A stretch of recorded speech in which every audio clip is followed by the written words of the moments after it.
සුබ සන්ධ්‍යාවක් අපි සූදානම් වෙන්නේ ශනිදාවේ සන්ධ්‍යාවේ ඔබට ධර්මය ඇසෙන්නට අවස්ථාව උදා වෙන ධර්මය අසන්නට අවස්ථාව උදා කර දෙන සෙනසුරාදා සිට්නේ තසපුව වැඩසටහන ආරම්භ කරන්නට මේ මොහොතේ සිට රාත්‍රී 9 දක්වා ඔබට පුළුවන් ධර්ම දේශනාව ධර්ම සාකච්ඡාව ශ්‍රවණය කරන්නට අද සෙනසුරාදා සිට්නේ තසපුව වෙනුවෙන් ගෞරව නමස්කාර පූරකව ආරාධනා කළා පූජනීය වන්දනීය සග්ගමනෝම දස්සී ස්වාමීන්ද්‍රයන්න් වහන්සේට උන්වහන්සේ වැඩම කොට සිටින්නේ බොහොමත්ම ගෞරවයෙන් අපේ හැමදෙරණ වහන්සේව අද වැඩසටහන වෙනුවෙන් පිළිගනු ලබනවා අද මේ ධර්ම දේශනාව ශ්‍රවණය කරන ඔබට ඊළඟ පැය තුලදී ධර්ම සාකච්ඡාවේදී තවත් වටිනා වූ දහම් කාරණා අපේ ස්වාමීන් වහන්සේගෙන් දැන කියා ගන්නටත් ඉඩ අවකාශ තිබෙනවා ඒ සියලු දේවල් එක්ක රැඳෙන්න ධර්මය අහන කුසලයේ රැස් කර ගන්නටත් ඔබට ආරාධනා කරමින් පූජනීය වන්දනීය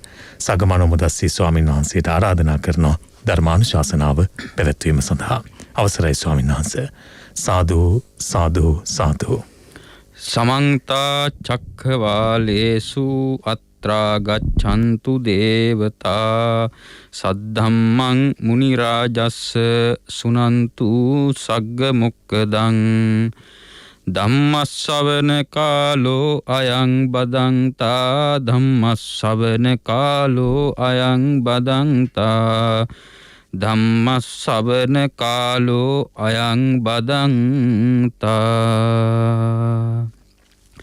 නමෝ තස්ස භගවතෝ අරහතෝ සම්මා සම්බුද්දස්ස නමෝ තස්ස භගවතෝ අරහතෝ සම්මා සම්බුද්දස්ස නමෝ තස්ස භගවතෝ අරහතෝ සම්මා සම්බුද්දස්ස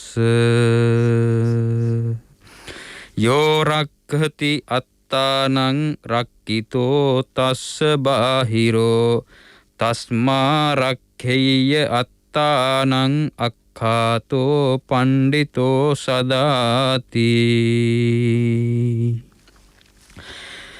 ධර්මය ශ්‍රවණය කරන්නට නැත්නම් සිත්නෙත් අසපුව ශ්‍රවණය කරන්නට ජාතිය නාලිකාව විදිහට අපි කවුරුත් හඳුන්වන net fm ඔස්සේ සූදානම් වෙන වෙලාව ඔබ දන්නවා වෙනදා සෙනසුරාදා දවස ධර්මයෙන් සෝභමහන කරන්නට වැඩම කරන්නේ අපේ ගෞරවනීය විචිත්‍ර ධර්ම කතික අපේ කල්යාණ මිත්‍රවර වල්පොළ ගෝතම ස්වාමීන්ද්‍රයන් වහන්සේ.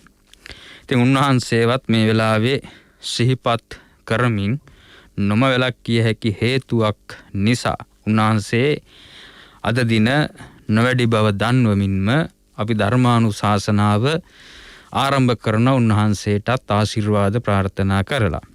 ඒ වගේම තමයි අද ධර්මානුශාසනාවට පුණ්‍යවන්ත දායකත්වයේ සපයන පින්වත් පිරිස විදිහට දක්වන්නේ දෙනියාය ලුම්බිනිතේ කර්මාන්ත ශාලාවේ කළමනාකාර අධ්‍යක්ෂකතුමා බිරිඳ දියණිය ඇතුළු කාර්ය මණ්ඩලයේ හැමදෙනාම විසින් තමයි අද ධර්මානුශාසනාවට බොහෝම ශ්‍රද්ධාවෙන් යුක්තව දායකත්වයෙන් එකතු වෙන්නේ. ඒ පින්වතුන්ගේ සත් අරමුණු බලාපොරොත්තු ප්‍රාර්ථනාවන් සමෘද්ධිමත් වේවා සඵල වෙත්වා කියන පැතුමෙන් සහ ධර්මානුශාසනාව අවසානයේදී ඒ අපේක්ෂාවන් බලාපොරොත්තු සඳහන් කරමින් පුණ්‍යානුමෝදනා සිද්ධ කිරීමේ අපේක්ෂාවෙන් දැන් ධර්මානුශාසනාව සිද්ධ කරන්නට බලාපොරොත්තු වෙන වෙලාව. පින්වතුනි මේ දිනවල බොහෝ සෙයින්ම කතාවට ලක්වෙන මාතෘකාවක් තමයි මේ ආරක්ෂාව කියන එක, රැකවරණය කියන එක. බොහෝ දෙනෙක් කතා කරන, බොහෝ දෙනෙක් සාකච්ඡා කරන සහ සමාජයේ නිතරම තියෙන එකක් තමයි අපි රැකෙන්න ඕන, ආරක්ෂා වෙන්න ඕන, සුරක්ෂිත වෙන්න ඕන කියන කාරණය. ඉතින් පින්වත්නි, ඒ ආරක්ෂාව අපි සලස ගන්න උත්සාහ කරන්නේ මේ වෙලාවේ අපේ භෞතික කයට, එහෙම නැත්තම් කරජකාය කියලා කියනවා. අම්මා තාත්තාගේ ගෙන් එකතු වීමෙන් අපිට ලැබෙච්ච මේ කය. ඉතින් මේක රකින්න තමයි මුඛ ආවරණ පළඳිනවා, සැනිටයිසර් පාවිච්චි කරනවා, මීටරයක් දුරින් ඉන්නවා. මේ ආදී කොට වැක්සීන් ගන්නවා, නොයෙක් එන්නත් කරණය. නොයෙක් ಜಾති මේ වෙලාවේ සිද්ධ කරන්නේ ඒ භෞතික කය කොහොම හරි රැක ගන්න ඕන. ශරීරය ආරක්ෂා කර ගන්න ඕන. වසංගතය වෛරසය ශරීරගත වෙන්නේ නැතිව පරිස්සම් වෙන්න ඕන කියන කාරණේ යටතේ තමයි මේ හැමදේම මේ වෙලාවේ සිද්ධ කරන්නේ. පින්වතුනි, භෞතික කය රකින්න එක හොඳයි. භෞතික කය රකින්න එක හොඳයි වගේම තමයි අපේ තව දෙයක් අපේ රකින්න වෙනවා. ඒක තමයි අපේ සිත.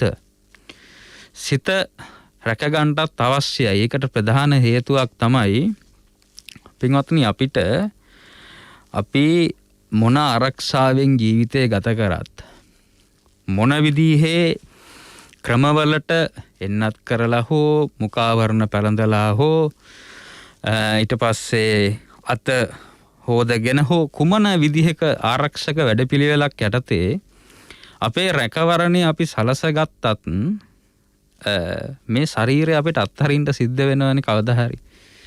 මොන රැකවරණයේ දාලා තිබුණත් අපිට මේක වෙලාව ආපුවාම ඒ සුදුසු වෙලාවට මේක දාලා යන්න සිද්ධ වෙනවා. ඒක තමයි හැටි. හැබැයි ඒ ශරීරයේ එච්චර ආරක්ෂා කරලා දාලා යන්න සිද්ධ වුණත් අපි මේ භවයේහි ප්‍රතිසන්දිය ලබන්න තියෙන කර්ම බලය, සාංශාරික ශක්තිය, චිත්ත ශක්තිය, නැවත තැනක ඉපදෙන්න තියෙන චිත්ත ශක්තිය කඩලා දැම්මේ නැත්තම්, හීන කරගත්තේ නැත්තම්, විනාශ කරලා දැම්මේ නැත්තම් අපිට සිද්ධ වෙනවා තව තැනක ප්‍රතිසන්දිය ලබන්නට, තව තැනක ඉපදෙන්න. එතකොට පින්වතුනි, කොරෝනා හැදිලා මැරිලා ගියත් නැවත ඉපදෙන්නේ අපි කොරෝනා රෝගියෙක් විදිහට නෙවෙයි අපේ ශරීරය. අපි කියමුකෝ එහෙම උපකල්පනය කරලා මැරෙන්නම වුණා කියලා. මොකද නොවෙන්න බැරි දේවල් නෑනේ ලෝකේ. එහෙම වෙන්න පුළුවන්. එතකොට ඊළඟට අපි කායිකව ඉපදෙන්නේ කොරෝනා රෝගියෙක්. එහෙම නැත්නම් වසංගතයක් ඇඟේ තියෙන කෙනෙක් විදිහට නෙවෙයි. එහෙම එක්කෙනෙක් විදිහට ඉපදෙන්නේ නෑ අපි. හැබැයි හිත පරිස්සම් කරගත්තේ නැත්නම්, හිතට රැකවරණය දුන්නේ නැත්නම්, හිතට වසංගත ඇතුළු වෙන්න දුන්නොත්, එහෙම වෛරස් ඇතුළු වෙන්න දුන්නොත්, ඔය ශරීරයේ රකින්න විදිහට වැඩිය ලක්ෂ කෝටි ගණනකින් හිතට ඇතුල් වෙන බාහිර වසංගත වලට, කෙලස් නැමැති වසංගත වලට ඇතුල් වෙන්න ඉඩ දුන්නොත්, එහෙම පින්වතුනි ඔබ දන්නවා ඒක නැවත උපතක් කරා යනකොට ඒක ඍජුව අපිට බලපානවා.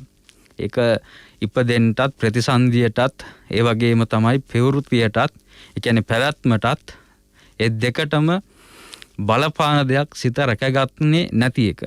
ඒ නිසා අපි මේ වෙලාවේ අපේ ඇඟට දෙන ආරක්ෂාව වගේ, ශරීරයට දෙන රැකවරණය වගේ බොහෝ සෙයින් ආරක්ෂාවක් අපේ සිතටත් දෙන්න ඕන නිසා අපි අපේ ගුණධර්මවල පිහිටීම, එහෙම නැත්නම් අපිට අයිති භූමිය තුල, ඔබට තේරෙයි මේ කාරණේ මොකද්ද කියන එක. ධර්මානුශාසනාව අවසන් වෙනකොට අපිට අයිති භූමි තියෙනවා, අපිට අයිති තැනක් තියෙනවා, අපි නියෝජනය කරන චරිතයක් තියෙනවා.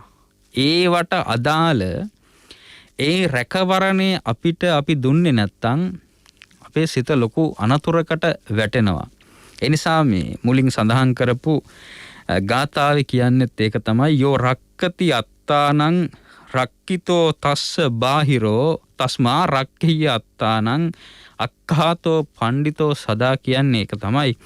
යම්කිසි කෙනෙක් රක්කති අත්තානං, තමන්ගේ රැකවරණය සලස ගන්නවා නම් යම්කිසි කෙනෙක්, ඔහු නිසාවෙන් රක්කිතෝ තස්ස බාහිරෝ, බහැර අයත් අනිත් අයත් රැකෙනවා. තස්මා රක්කේ අත්තානං අක්කාතෝ පණ්ඩිතෝ සදා. ඒ නිසා තමාව රැක ගන්නයි කියලා හැම කල්ලිම පණ්ඩිතයෝ කියනවා කියන එක තමයි ඒකේ තේරුම.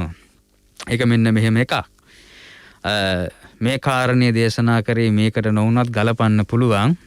දැන් ගෙදරින් බැහැරට යනකොට ඒ ගෙදරින් බැහැරට යන කෙනා තමන්ව රැකගෙන ගේ ඇතුළට ආවොත් එහෙම. ඒ කියන්නේ ඇඟට ශරීරයට වසංගත ඇතුළෙන්ට ඉඩ නොදී ගේ ඇතුළට තමන්ව රැකගෙන ආවොත් එහෙම තමන්ව අත්තානං රක්කිතෝ තමන්ව රැකගෙන ආවොත් එහෙම ඒ ගෙදර ඉන්න උදවියට ඔහුගේ රැකීම නිසා බාහිර අයටත් රැකවරණය ලැබෙනවා. දැන් අපි කියමුකෝ තාත්තා එළියට යන්නේ කියලා. තාත්තා එළියට යනකොට ගෙදරින් ඔහු රැකිලා එනවා නම් ගේ ඇතුළට අනිත් පැත්තට රැකවරණය ලැබෙනවා දරුවන්ට, බිරිඳට, මවට, පියාට මේ හැමෝටම. ඒ නිසා අපි අපේ භූමිය තුල අපේ චරිතය ඇතුලේ අපි ඉන්න තැන ඇතුලේ අපි රැකුණොත් අපේ රැකවරණය අපි හදාගත්තොත් ඒක බාහිර ඉන්න අයට කියන අපි වටේ ඉන්න අයටත් රැකවරණයක් වෙනවා කියන එක තමයි මේකේ තේරුම. ඉතින් මේක අපි බලමු ප්‍රත්‍යක්ෂ කරගන්න මේක තේරුම් ගන්නට අද දේශනාව සිද්ධ වෙන්නේ පිංගුතුනි අංගුත්තර නිකායේ ධම්මික සූත්‍රය ආශ්‍රය කරගෙන. ධම්මික සූත්‍රයේ එන දහම් පාඨයක් තමයි මේ සඳහන් කළෙත්. පින්වත්නි ධම්මික හාමුදුරුවෝ බුදුරජාණන් වහන්සේ කාලේ උන්වහන්සේගේ කාලේ වැඩ හිටපු භික්ෂුවක්. ධම්මික හාමුදුරුවෝ හිටියේ ධම්මික හාමුදුරුවන්ගේ ජාත භූමියේ කියන්නේ උපංගමේ. උපංගමේ. මේ උපංගමේ තිබුණා පන්සල් 7ක්. පන්සල් 7ක් තිබුණා. එතකොට ධම්මික හාමුදුරුවෝ එක පන්සලක කැමති දවසක් වැඩ සිටිනවා. මාස 3ක් විතරනේ. කලින් භික්ෂුන් වහන්සේලා හෝ 4ක්නේ එක පන්සලක වැඩ වාසය කරලා තියෙන්නේ. මොකද විහාරාධිපති ස්වාමීන් වහන්සේලා හිටපු කාලයක් නෙවෙයිනේ. ඒතකොට දායකව ඉදි කරපු විහාරස්ථානයක කැමති කාලයක් ධම්මික හාමුදුරුවෝ වැඩ වෙසෙනවා. තව පන්සලක වැඩ හිටිනවා. ධම්මික හාමුදුරුවෝ වැඩ ඉන්න පන්සල් වල තියෙන පොඩි ගැටලුවක්. ඒතර මේ කාලේ බුදුහාමුදුරුවෝ වැඩ හිටියෙත් ගිජ්ජකූටේ ධම්මික හාමුදුරුවෝ ඉන්න පන්සල් වල තියෙන ගැටලුව තමයි ධම්මික හාමුදුරුවෝ යම්කිසි පන්සලක වැඩ හිටිනවා නම් ඒ පන්සලේ හාමුදුරුවෝ රැඳෙන්නේ නැහැ. ඒ පන්සලේ හාමුදුරුවෝ ඉන්නේ නැහැ. ඒ හාමුදුරුවරු දවසක් දෙකක් සමහරට ඇවිල්ලා පැයක්මාරක් මාස 2-3ක් වැඩ ඉන්න භාවනා කරන්න බඹසර හැසිරෙන්න ශ්‍රමණ කෘත්‍ය සම්පූර්ණ කරගන්න යන භික්ෂූන්. හැබැයි එහෙම ආවට ඉන්නේ නැහැ. ඉක්මනින්ම වඩිනවා. එහෙම රැඳෙන්නේ නැහැ. ඒකට හේතුව තමයි මේ එන හාමුදුරුවරුන්ට ධම්මික හාමුදුරුවෝ බනිනවා. දොස් කියනවා. චෝදනා කරනවා නම ධම්මික. හැබැයි කරන්නේ අධාර්මික වැඩ. හිමීට හිං සීරුවේ අපි කියන්නේ අව කැපෙන කතා කියනවා කියලා. ඒවා කියනවා. ඒ වගේම තමයි ධම්මික හාමුදුරුවෝ හිමීට මේ භික්ෂුන් වහන්සේලාට අක්කෝසති කියන අක්‍රෝෂ කරනවා. පරිභාසති පරිභව කරනවා. විහිංසති මානසිකව වෙහෙසටපත් කරනවා. විතූදති කියලා කියනවා මුව සතින් විදිනවා හරියට වචන දුන්නකින් ඊතලයක් විදිනවා වගේ හරියට රිදෙනේවා කියන්නේ. රෝසේති වාචාය මුවින් ගටා බනිනවා රොස් වචන කියනවා. හරි පහත් විදිහට කතා කරනවා. ඉතින් එහෙම තැනක ඉන්න කැමති නෑනේ. හිමින් සීරුවේ දායකයන්ට එහෙම නොදැනෙන්න කාටවත් දැනෙන්නේ නැති වෙන්න හිමීට කරන වැඩක් මේක මේ ධම්මික හාමුදුරුවෝ. ධම්මික හාමුදුරුවෝ මෙහෙම කරන්න හේතු වෙන්න ඇත්තේ ඇයි?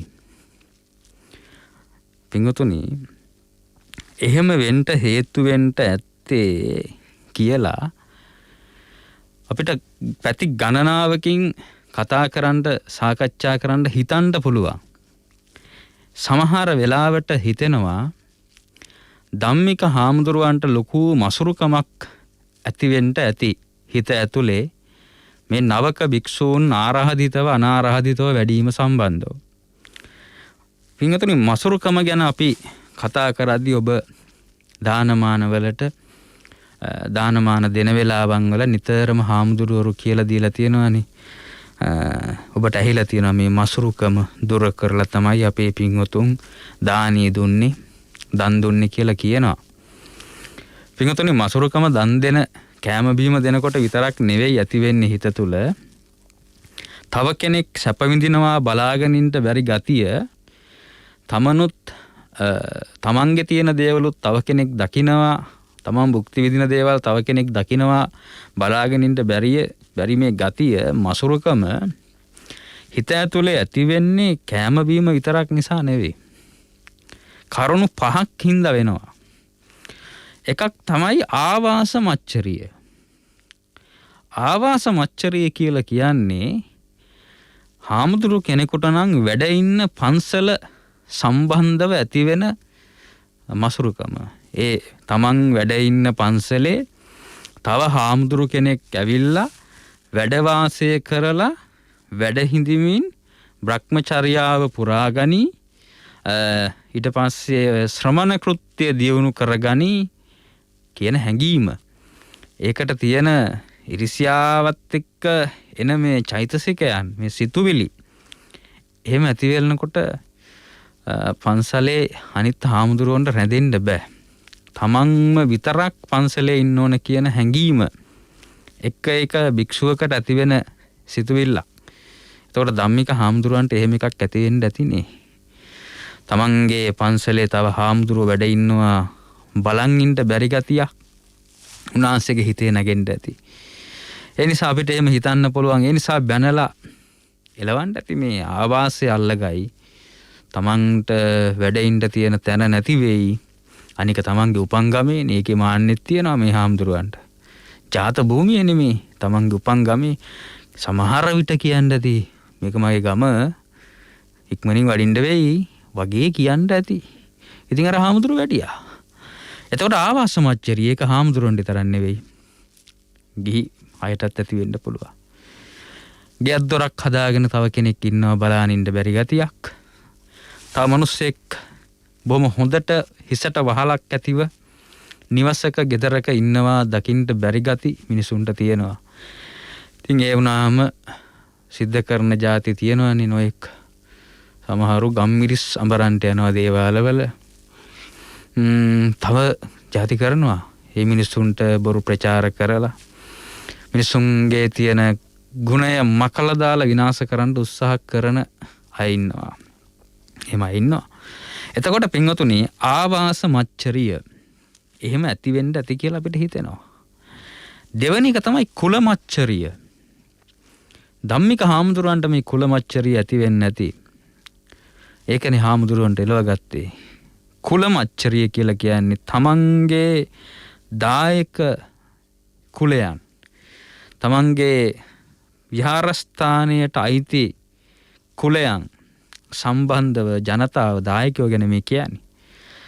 දායකයෝ සම්බන්ධව දායකයෝ අහිමි වෙයි, දායකයෝ නැති වෙයි, දායකයෝ පැහැරගනි කවුරු හරි අනිත් වෙන හාමුදුරුවෝ, එහෙම නැත්නම් දායකයෝ ඒ නවක භික්ෂූන්ට පැහැදෙයි කියන කුල මච්චරිය ධම්මික හාමුදුරුවන්ට ඇති වෙන්න ඇති. ඒවත් ගැටලු තමයි. ඒකනේ අපේ ලංකාවේ අන්‍යාගමික තැනක් හදාගන්න හරි පහසුයි. අන්‍යාගමික ආගමික ස්ථානයක් හදන්න හරි පහසුයි. ලේසියෙන් බලන්න පන්සලක් එහෙම හදන්න පුළුවන්ද කියලා. පන්සලක් එහෙම හදන්න බෑ. උද්ඝෝෂණ කරන්නේ හාමුදුරුවෝම තමයි. දෙන්නේ හදන්න. නැත්තම් ඒවට වෙනම ඉන්න අය. යාලා තමයි උද්ඝෝෂණය කරන්නේ බොහෝ සෙයින්. හැමෝම නෙවෙයි. බොහෝ ස්වාමීන් වහන්සේලා ඉන්නවා එහෙම දැනගත්තාම හරියට උදව් කරනවා කැමැත්තෙන්. අපේ ළඟට එන එක හොඳයිනේ කියලා. අපි ළඟට ඔබ වහන්සේත් ආපු එක හොඳයිනේ කියලා උදව් කරන හාමුදුරුවෝ අපිට හම්බෙලා තියෙනවා සහ එම භික්ෂූන් ඉන්නවා. ඒ අතරේ දායකයෝ අහිමියයි කියන බයත් එක්ක එහෙම ලේසියෙන් කැරෙන්න දෙන්නේ නැති තැන් තියෙනවා. එතකොට කුලමච්චරිය කුලයන් Tamanට නැති වෙයි, අහිමි වෙයි, විනාශ වෙයි කියන එක දායකයොත් එක්ක තියෙන ඒ ගනුදෙනු නැති වෙයි කියලා බය. ඒක හාමුදුරුවන්ට විතරක් නෙවෙයි ගිහි අයටත් තියෙනවා. බලන්න ඔබේ ඥාති සමූහයත් එක්ක ඔබේ ඥාතීනුත් එක්ක හිතවත්තොත් එක්ක ගොඩාක් ඥාතීන් පිරිවරාගෙන ඉන්නකොට සමහර මිනිසුන්ට ඒක බලන්න බෑනේ. එතකොට කේලම් කියලා ප්‍රශ්න ඇති කරලා අර සාමූහික ගතිය පවුලක තියෙන නැතිකරන්න අර ඇසුර නැතිකරන්න ඔබේ තියෙන හිතවත්කම් සහෝදරකම් නැතිකරන්න ඕන තරම් මිනිස්සු බලන් ඉන්නවා. ඒක උහුලන්න බැරි ගතියක් කුලමච්චරිය. ලාභ මච්චරිය. ලාභයන් පිළිබඳව මසුරු බව. ඒ කියන්නේ භික්ෂුවකට නම් ලැබෙන සිව්පසයෙන් ඉතින් වෙන දේවල් ලැබෙන්නේ නැහනේ. චීවර පිණ්ඩපාත සේනාසන ගිලාන ප්‍රත්‍ය. ඔය 4 ධම්මික හාමුදුරන්ට හිතෙන්න ඇති මට වැඩිය මේ සිවුරු එහෙම මේ ආපු හාමුදුරුවන්ට ලැබෙන්න පුළුවන්. වහාම ඒ නිසා එලව ගන්න ඕන. බැන්නේ ඒ නිසා. ඒ වගේම තමයි දැන් වැඩියෙන් ප්‍රණීතව සමහරට දාන එහෙම ලැබෙයි. එහෙම වුණොත් යන්නේ නැති මේ පන්සලෙන් ඉදී. එම බය හිතෙන්න ඇති ධම්මික හාමුදුරුවන්ට. ඒ නිසා භික්ෂූන් වහන්සේලාට අර වැඩිය ආරාධිතව අනාරාධිතව වැඩි හාමුදුරුවරු බැනලා එලව ගන්න නැති. ඊට පස්සේ ගිලම්පස ටික බෙහෙත් හේත් ටික ආවාසයේ වුණත් උන්වහන්සේලා පරිභෝග කරනවාට කැමති නොවි ඉන්න ඇති මේ හාමුදුරුවෝ. පින්වතුනි ලාභ මච්චරිය. ඒකත් හාමුදුරුවෝ ළඟ මේ ධම්මික හාමුදුරුවෝ ළඟ විතරක් නෙවෙයි. ඉතින් ගිහි සමාජයේ තියෙනවා එහෙම ඒවා. තව මිනිස්සෙක් බොහෝම සුවබරව සුඛනම්මියව ඊ타ත්ම යහපත්ව සෞභාග්‍යමත් ජීවිතයක් ගත කරනවාට කැමති නැති ස්වභාවයන් තිබෙනවා. ඒවා ඉතින් මිනිසුන්ගේ පුද්ගලයාගෙන් පුද්ගලයාට වෙනස් වෙනවා. මොකද චරිත හරි සංකීර්ණයි. ඒ චරිත සංකීර්ණ බව විවිධත්වය නිසා චර්යාමි විවිධත්වය නිසා පුද්ගලයන්ගේ ඒ විෂමතාවයේ තියෙනවා. ඒ නිසා කෙනෙකුගේ සැපවත් ජීවිතය ඒක උහුලන්න බැරි ගතිය ඒක තියෙනවා. වන්න මච්චරිය 4 වෙනි කාරණය. වන්න මච්චරිය කියලා කියන්නේ වර්ණය සම්බන්ධව ඇති වෙන මසුරුකම. වර්ණය කියලා කියනකොට වර්ණය දෙකකට බෙදෙනවා. එකක් තමයි එක වර්ණයක් තමයි ගුණ වර්ණය. අනිත් වර්ණය තමයි ගුණ වර්ණය වගේම ශරීර වර්ණය. ගුණ වර්ණයයි ශරීර වර්ණයයි දෙකක්. ගුණ වර්ණය කියලා කියන්නේ තව කෙනෙක් සතුව තිබෙන අනිත් අය එයාව වර්ණනා කරන ගුණයන්. ඒවා උහුලන්න බැරි බව තියෙනවා. දැන් ධම්මික හාමුදුරුවෝට සමහර විට ඇහෙන්න ඇතිනේ අර නවක වඩින හාමුදුරුවෝ ගැන මොකක් හරි ප්‍රශංසාත්මකව මිනිස්සු කතා කරනවා. ඒ භික්ෂූන් ගැන පැහැදීමෙන් ගුණ ගයනවා. ඒ භික්ෂූන් පිළිබඳව ගුණ වර්ණනා කරනවා කියලා ධම්මික හාමුදුරුවන්ට හැඟෙන්න ඇති, ඇහෙන්න ඇති, දැනෙන්න ඇතිනේ. එතකොට ඊට පස්සේ ඉතින් ගුණත් නැහැ, අගුණත් නැහැ, එළවපුවාම ප්‍රශ්න ඉවරයි කියලා පන්සලෙන් පිටමං කරා. ඒ හාමුදුරුවෝ වඩින්න තැනට වැඩ කරා. දොස් කිව්වා බැන්නා. පින්වත්නි ඊළඟට දේ තමයි ඒක ගිහියන් කියලා නෑ ඒත් තියෙනවා. කීර්තිමත් වෙනවට තව මිනිස්සෙක් බොහෝ දෙනෙක් කැමති නෑ. කීප දෙනෙකුට විතරයි ඒක උහුල ගන්න පුළුවන්. භික්ෂුන් වහන්සේලා අතරත් සමහර වෙලාවට එහෙම දේවල් තියෙන්න පුළුවන්. තව කෙනෙකුගේ කීර්තිය, ගුණය, තව කෙනෙක්ගේ මිනිසු කරන ප්‍රශංසා හුලන්න බැරි ස්වභාවයක් එහෙම තියෙනවා. එතකොට අනිත් එක ශරීර වර්ණය. ශරීර වර්ණය කියද්දී මේ අපිට තේරෙනවා මේ ධම්මික හාමුදුරුවන්ගේ වැඩත් එක්ක ධම්මික හාමුදුරුවෝ එච්චර ප්‍රසන්න කෙනෙක් වෙන්න නොවෙන්න ඇති කියලා නිකන් හිතෙනවා. මොකද මේ වගේ වැඩ කරන අයගේ බාහිර ස්වරූපයනුත් බොහෝ වෙලාවට ඒවටම ගැළපීලා යන ස්වභාවයන් වල තියෙනවා සමහර තැන්වල.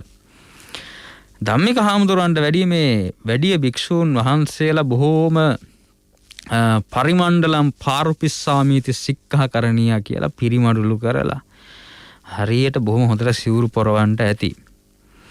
උන්වහන්සේලා හරියට හිස රැවුල බාලා බොහොම ප්‍රියමනාප ස්වභාවයක් උසුලන්ට ඇතිනේ. එතකොට මේ වර්ණ මච්චරිය මේ ශරීර වර්ණයේ බාහිර ස්වරූපයේ දැකලා මේක දරන්නටත් බැරි වෙන්නද කියලා අපිට හිතෙනවා ධම්මික හාමුදුරුවන්ට මේ මසුරුකම හිතේ ඇති වෙන්න ඇති. ඒවා ඉතින් ගිහි සමාජයේත් නැතුවාම නෙවෙයි.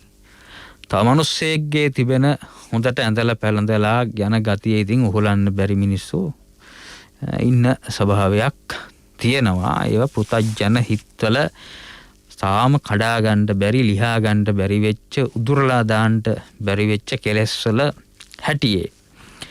ඒ වගේම තමයි ඊළඟ කාරණේ ධම්මමච්චරිය.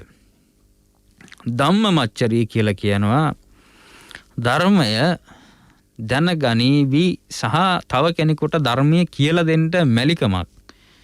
එහෙම නැත්නම් තව කෙනෙකුට ධර්මයේ දැනගනී ඒ කට්ටිය මං කියලා දුන්නොත් කියලා හිතෙන බවක් ධම්මමච්චරිය. ධර්මයේ පිළිබඳව ඇති වෙන මසුරු බව.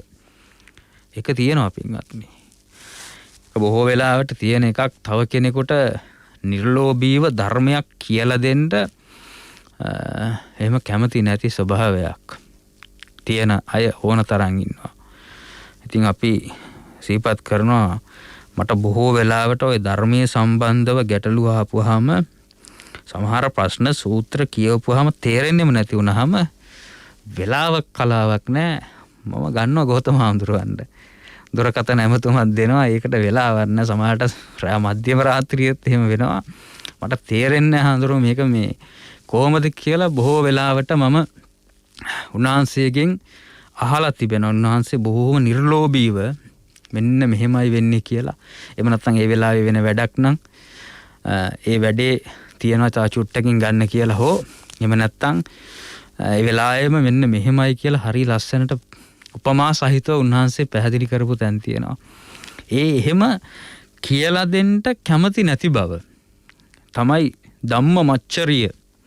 එතකොට ඒ ධම්මමච්චරිය මේ හාමුදුරුවන්ට තියෙන්න ඇති. අනිත් හාමුදුරුවරුන්ට ධර්මයේ කියලා දෙන්න වෙයි හෝ ඒ හාමුදුරුවෝ තමාට වැඩිය ධර්මයේ දැනගනී කියන බය ධම්මික හාමුදුරුවන්ට තියෙන්න ඇති. එතකොට මේ මසුරුකම් පහක් කතා කළා. ආවාස මච්චරිය, කුල මච්චරිය, ලාභ මච්චරිය, වන්න මච්චරිය, ධම්ම මච්චරිය. එතකොට මේ දන් දෙනකොට විතරක් නෙවෙයි මසුරු හිත් පහළ වෙන්නේ. මෙන්න මේ වගේ තැන්වලදීත් මසුරු සිත් පහළ වෙනවා. පින්වත්නි, දැන් භික්ෂුන් වහන්සේලා ධම්මික හාමුදුරුවෝ ඉන්න පන්සලේ ඉන්නේ නැතුව වඩිනකොට ජනතාවට මේක හරි ගැටලුවක් දායකයන්ට. දායකයන්ට මේ ගැටලුව ලිහා ගන්නට බෑ. දායකයෝ බැලුවා මේ වඩින හාමුදුරුවෝ ආපහු වඩින්නේ සමහර විට අපි ලබලා දෙන දානේ අඩුවක් වෙන්න ඇති. ඉඳ පිණ්ඩපාතේ වඩිනකොට නවක භික්ෂූන් වැඩිහාම වෙනදට වැඩිය පිණ්ඩපාතේ ටිකක් වැඩියෙන් බෙදනවා. එහෙම නැත්නම් ප්‍රණීතව හදලා බෙදන්න උත්සාහ කරනවා. පිරිසුදුව දානේ හදලා බෙදුවා. ඒකත් හරි ගියේ නෑ. දානේ කොහොම දුන්නත් හාමුදුරුවෝ රැඳෙන්නේ නෑ. සිවුරුත් බැලුවා. සිවුරු අඩු පහඩුත් දන්නේ අපෙන්. අනේ ඒවත් මහලා දීලා බැලුවා දායකයෝ එකතු වෙලා. ඒත් හරි ගියේ නෑ. සිවුරු කොයි විදිහට පූජා කළත් ඒ හාමුදුරුවෝ වැඩියා. ඊට පස්සේ පන්සලත් පවිත්‍ර කරලා දීලා බැලුවා.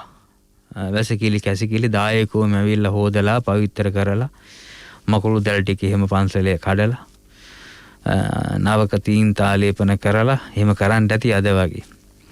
කරලා බැලුවට පස්සේ ඒත් නෑ. ඉතින් ඒ හාමුදුරුවෝ හැදෙන්නේ නෑ වඩිනවා. ගිලම්පසත් ඒ විදිහටම තමයි. ඒවා ඔස්සේ රැඳුන්නේ නෑ. කොහොම හරි නත්ති ලෝකේ රහෝනාම කියලා කියනවනේ. ලෝකේ රහසක් කියලා එකක් නෑ කියනවනේ. රහසින් කූට විදිහට කරපු මේ වැඩේ දවසක් එළි වුණාම දායකයෝ දැනගත්තා නෑ අපේ වැරද්දක් ඉඳ නෙවෙයි වඩින හාමුදුරුවරු ආපහු වඩින්නේ ධම්මික හාමුදුරුවෝ බැනලා එලවනවා. නම ධම්මික වුණාට කරන්නේ මේ වගේ වැඩ කියලා අපිට උපකල්පනය කරන්න පුළුවන්. අද වගේ නම් දායක සභාව රැස් වෙන්න ඇති. කිව්වා වහාම බහින්න පන්සලෙන් එළියට. ඔබ වහන්සේ හින්දා අපිට මේ වඩින හාමුදුරුවරු නැති කරගන්න අපිට බෑ. එක නමක් හින්දා බොහෝ භික්ෂූන් වහන්සේලා අපිට අහිමි වෙලා යනවා. අනේ කරුණා කරලා ස්වාමීන් වහන්සේ කැමති පන්සලකට වඩින්න කියලා.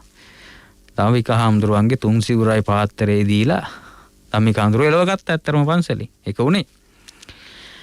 අනිත් හාමුදුරුවෝ එලව ඉඳලා අන්තිමට ධම්මික හාමුදුරුවන්ටත් යන නමක් නැතු වුණා. දිට්ඨ ධම්ම වේදිනිය කර්මයක්දෝ කියලා හිතෙනවා. උන්වහන්සේටත් එලිබහින්ට සිද්ධ වුණා.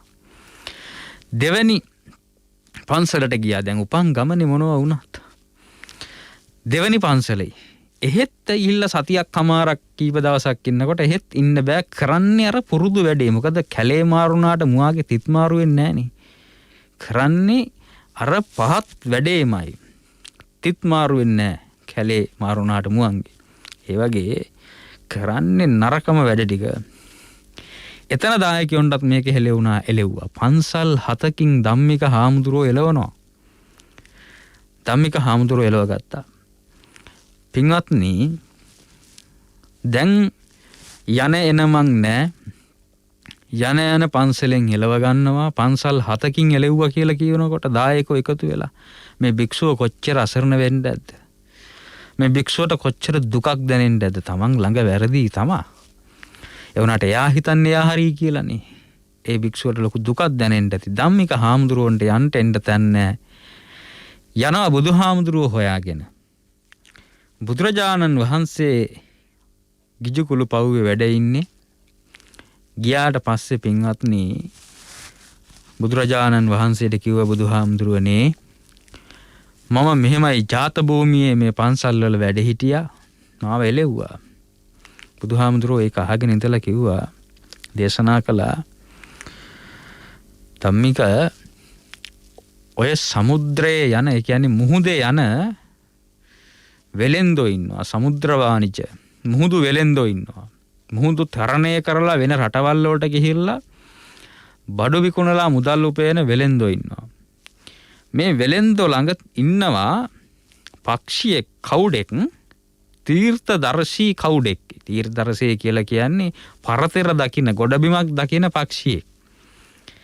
එතකොට මේ කවුඩා එහෙම නැත්නම් මේ තීර්ථදර්ශී පක්ෂියා පරතරක් දකින මේ පක්ෂියා අරගෙන තමයි මුහුදට යන්නේ. එතකොට මේ සතා අරගෙන යන්න හේතුව තමයි සමහර වෙලාවන් වලට නැකත්තරු මාරු වෙලා ඊට පස්සේ දිශාවන් මාරු වෙලා මේ වෙලෙන්දන්ට බැරි වෙනවා ගොඩබිමක් හොයාගන්න. ඒ වෙලාවට මොකද්ද සිද්ධ කරන්නේ මේ සමුද්‍රයේ යන මුහුදේ යන වෙලෙන්දෝ මේ කවුඩව අතාරිනවා. කවුඩව අහසට අතාරිනවා. එතකොට මේ සතා වටයක් කැරකිලා රවුමක් කැරකිලා ඇවිදලා බලනවා මේ එහාට මෙහාට ගිහිල්ලා පියාඹන්න පුළුවන් සීමාවල කොහේ හරි ගොඩබිමක් තියනවාද කියලා. ඒ ගොඩබිමක් තියනවා නම් ඒ දිශාවට ගිහිල්ලා ඒ ගොඩබිමේ වහනවා ගහක. එතකොට ඒ දිශාවට යාත්‍රා කරනවා මේ යාත්‍රිකයෝ. එහෙම නැත්තම් මේ වෙලෙන්දෝ. එහෙම නැත්තම් අනිත් පැත්තට ඇවිල්ලා ආපහු ඇවිල්ලා මොකද්ද සිද්ධ වෙන්නේ? මෙන්න මේ නැවේම මේ වෙළඳ නෞකාවෙම ඒ සතා වහනවා. ආයේ මොකද ඒ සතුන්ට සීමාව ඉක්මවා පියාඹන්න බෑ. බුදුහාමුදුරුවෝ ධම්මික හාමුදුරුවන්ට සඳහන් කළා ධම්මික ඔබටත් එහෙම එකක් තමයි වුනේ. ඔබ බැලුවා වටේටම සිව්දිසාවෙම විදලා ඔබටත් රැඳෙන්ට වහන්ට තැනක් ඔබට හමු වුණේ නැහැ. ඔබ හැමතැනින්ම නිරපුවා. ඒ සිව්දිසාවෙම ඇවිදලා අන්තිමට ඔබට මං ළඟට එන්න සිද්ධ වුණා. මා සමීපයට එන්න සිද්ධ වුණා. ඒ කියන්නේ කේන්ද්‍රය බුදුරජාණන් වහන්සේ මේ ශාසනේ බුදුරජාණන් වහන්සේ ළඟට එන්න සිද්ධ වුණ අර නෞකාවටම නැවත එන්න සිද්ධ වෙන තීර්ථදර්ශී පක්ෂීන් වගේ කවුඩෝ වගේ බුදුහාමුදුරුවෝ ළඟටම එන්න සිද්ධ වුණා කියලා බුදුහාමුදුරුවෝ සඳහන් කළා. ඒක හරි වටින එකක්. ඒ දෙය ඊටාම වැදගත්. පින්වතුනි මට ඔක කියවද්දි මතක් වුණේ චුල්ලපන්තක හාමුදුරුවන්ට මහා පන්තක හාමුදුරුවෝ ශාසනයෙන් බැහැර වෙන්න ගාථාවක් පාඩම් කරන්න ගිහිල්ලා ඒක පාඩම් හිටින් නැති හින්දා පළවෙනි ගාථා පාඩේ පාඩම් කරද්දි දෙවෙනි එක මතක නැහැ, දෙවෙනි එක පාඩම් කරද්දි තෙවෙනි එක මතක නැති ස්වභාවයකට ගිහිල්ලා මහා පන්තක හාමුදුරුවෝ චුල්ලපන්තක හාමුදුරුවෝ එලවනවනේ, මල්ලි එලව ගන්නවනේ පන්සලේ. බුදුහාමුදුරුවෝ අතින් අල්ලගෙන කියනවනේ චුල්ලපන්තක ඔබ පැවිදි වුණේ ඔබේ මහා පන්තක හින්දා නෙවෙයි. අනික මේ ශාසනය කියන්නේ මහා පන්තක එකක් නෙවෙයි. මේ ශාසනයේ ඔබ මහාන වුණේ මම නිසා රැකෙන්න කියලා එකතු කරගෙන යනවනේ. ඒ නිසා අපි බොහෝ වෙලාවට අපිට ගැටලු ආපුවාම අපිට සිහිපත් වෙන්නේ වික්ෂූන් වහන්සේලා වශයෙන් ඒ ප්‍රකාශය අපි බුදුහාමුදුරුවෝ හින්දා මහාන වුණේ, බුදුරජාණන් වහන්සේ නිසානේ පැවිදි වුණේ කියලා මේ මානසිකව අසරණ වුණාම බොහෝ වෙලාවට හිතිච්ච තැන් තියෙනවා. ඒ නිසා මේ හාමුදුරුවන්ටත් ඒ අසරණකම ලොකුවට දැනෙන්න ඇති. හැමෝම ප්‍රතික්ෂේප කරනකොට ඒ අසරණකම හමුවේ බුදුහාමුදුරුවෝ නිසානේ අපි පැවිදි වුණේ, මම පැවිදි වුණේ මං බුදුහාමුදුරුවෝ හම්බෙන්නම යන්න ඕනේ කියලා ආපු එක ගැන බුදුහාමුදුරුවෝ ප්‍රශංසා කරා. වැරදිලාවත් ධම්මික හාමුදුරුවෝ පැවිදි වුණා නා. ලොකු අපරාධයක් නේ. ලොකු ගැටලුවක් නේ, ලොකු ප්‍රශ්නයක් නේ. සිවුරු හැර ගියා නම් උන්වහන්සේ කොයිතරම් ලොකු අපරාධයක්ද. ඒ හින්දා බුදුහාමුදුරුවෝ හම්බෙන්න ගිය එක හොඳයි උන්වහන්සේට. පින්වතුනි, බුදුරජාණන් වහන්සේ උපමාවක් කියලා කියනවා ධම්මික හාමුදුරුවන්ට, ධම්මික මගේ තව තියෙන උපමාවක් ඔබට. ඒක තමයි අතීතයේ කෝරව්‍ය රජතුමාට තිබුණා සුපතිට්ඨ කියලා නුග ගහක්. මේ කෝරව්‍ය රජතුමාගේ සුපතිට්ඨ කියන නුග ගහේ නුග ඵල, ගහෙන් මොකක් හරි ඵලයක් ලබනවා නම් ඒ ඵල ලබන්නේ ඒ ගහේ අතු බෙදාගෙන. සුපතිට්ඨ කියන්නේ මනාව පිහිටි කියන එකනේ. එතකොට එකක් තමයි රජොයි අන්තఃපුරයයි මේකේ ඵල භුක්ති විඳිනවා. ඒ වගේම තමයි රාජ බලකායත් භුක්ති විඳිනවා එක අත්තක් ශාඛාවක්. නියංගම් දනව්වාසීන් තව ශාඛාවක්, මහාන බමුණු තවත් ශාඛාවක් භුක්ති විඳිනවා. ඒ වගේම තමයි මුග ප්‍රක්ෂීණය කියන්නේ තිරිසං සත්තුන්ටත් මේකින් කොටසක් වෙන් කරලා තියෙනවා. ඒක අපේ තිබුණු පැරණි ක්‍රමයක්. කුඹුරක් කරවුවත් කුරුළු පාලුවක් අපිට තිබ්බා වගේ තමයි කුරුල්ලන්ට අතෑරපු කොටහක් හේනක කුඹුරක තිබ්බා වගේ මේ ගහිනුත් කොටහක් ඉතුරු කරලා තියෙනවා ඒ සත්තු ගැනත් හිතලා. එතකොට මේ කට්ටිය බොහෝම සතුටින් මේක භුක්ති විඳින්මින් හිටියා. හැබැයි අනුන්ගෙන් ගන්න ගියේ නැහැ. ඒ කියන්නේ රජතුමා යන්නේ නැහැ මහාන බමුණන්ගේව හොරකම් කරන්න. ඒ ශාඛාවේ තියෙන ඒ අත්තේ තියෙනවා නම් ගෙඩිමල් හැදෙනවා නම් ඒව කඩන්න ගියේ නැහැ. ශ්‍රමණ බමුණෝ ගියේ නැහැ නියංගම් වාසීන්ගේව හොරකම් කරන්න. නියංගම් වාසීන් මුගපක්ෂීන්ගේව හොරකම් කරන්න ගියෙත් නැහැ. කට්ටියට අදාළ වෙන කොටස ඒ කට්ටියට භුක්ති විඳින්න දුන්නා. ඒ කට්ටියගේ දනව්ව, ඒ කට්ටියගේ අඩවිය, ඒ කට්ටියගේ කොටස අතික්‍රමණය කරේ නැහැ. ඒවා පැහැර ගන්න ගියේ නැහැ. ඉතින් මෙහෙම බොහොම ගුණදහම් සහිතව මේක කරීගෙන යනකොට දවසක් ආපු තෘෂ්ණා අධික මිනිස්සෙක් මේ කියන ශාඛා පහෙන්ම Tamanට ඕනේම නෙලාගෙන අත්තකුත් කපාගෙන යන්න ගියා. එතකොට ඒ තෘෂ්ණාව අධික මිනිස්සෙකගේ ස්වභාවය. එතකොට ඒ වෙලාවේ මේ ගහේ හිටපු රුක් දෙවියා මේක දිහා බලාගෙන ඉඳලා කල්පනා කරා මේ හිටපු මිනිස්සු හරීම සමගියෙන් ඕනෑකමින් මේව භුක්ති විඳා. රජතුමා, රාජබටයෝ, නියංගම් දනව්වාසීන්, ශ්‍රමණ බමුණෝ, ඊට පස්සේ තිරිසං සත්තු ගැටුනේ නැහැ. මේ ආපු මිනිස්සයා මේ කරපු වැඩේට පාඩමක් උගන්වන්න ඕනි කියලා මොකද්ද කරේ? ගහේ මල්පල දරන එක අත්හිටවන්ට යෙදුනා. මේ උපමා කතාවක්. අත්හිටුවන්ට යෙදුනා. දැන් මල් පිපෙන්නේ නැහැ, ගෙඩි හැදෙන්නේ නැහැ.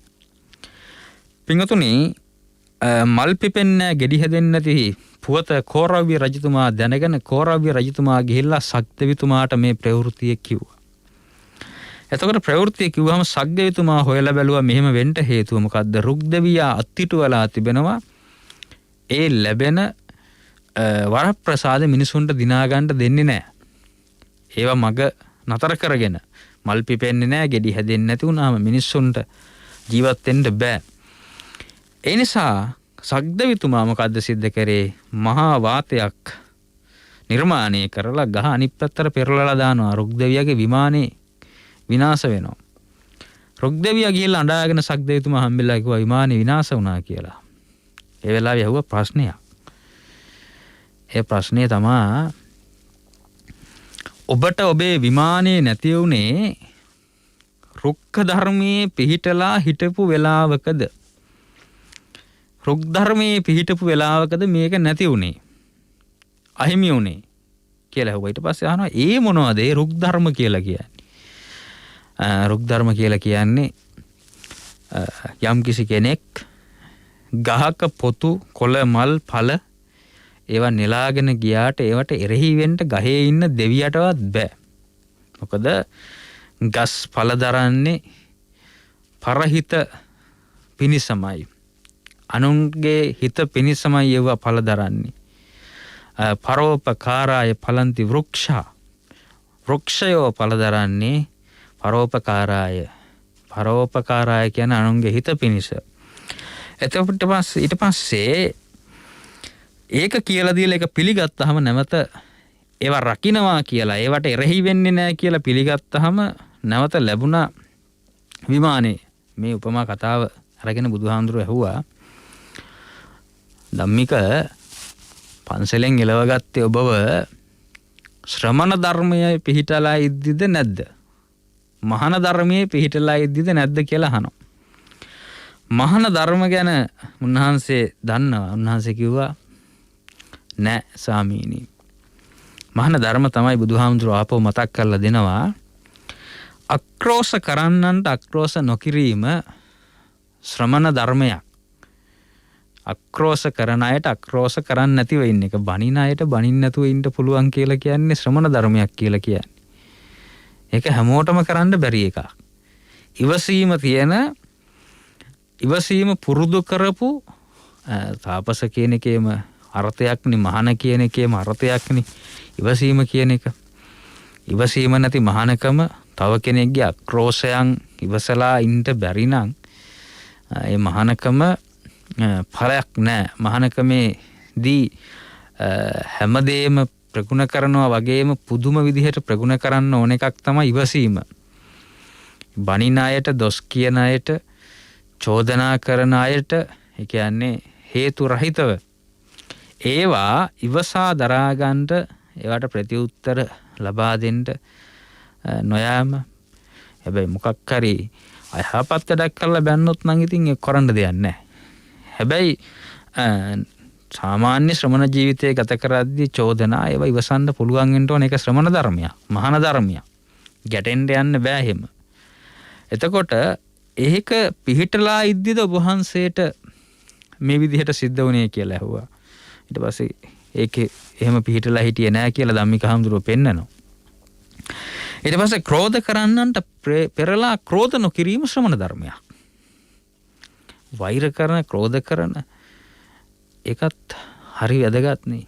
ඒ ශ්‍රමණයන්ට ශ්‍රමණ ගුණය පේන දේවල් හරි අමාරුයි දියුණු කරගන්න ජීවිතවල. මේවා ශ්‍රමණයන්ට නෙවෙයි, ගිහි සමාජයේත් ඕන කෙනෙකුට දියුණු කරන්න පුළුවන් උතුම් ගුණ. ඊට පස්සේ දබර කරන්නන්ට පෙරලා දබර නොකර සිටීම ශ්‍රමණ ධර්මයක් කියලා කියනවා.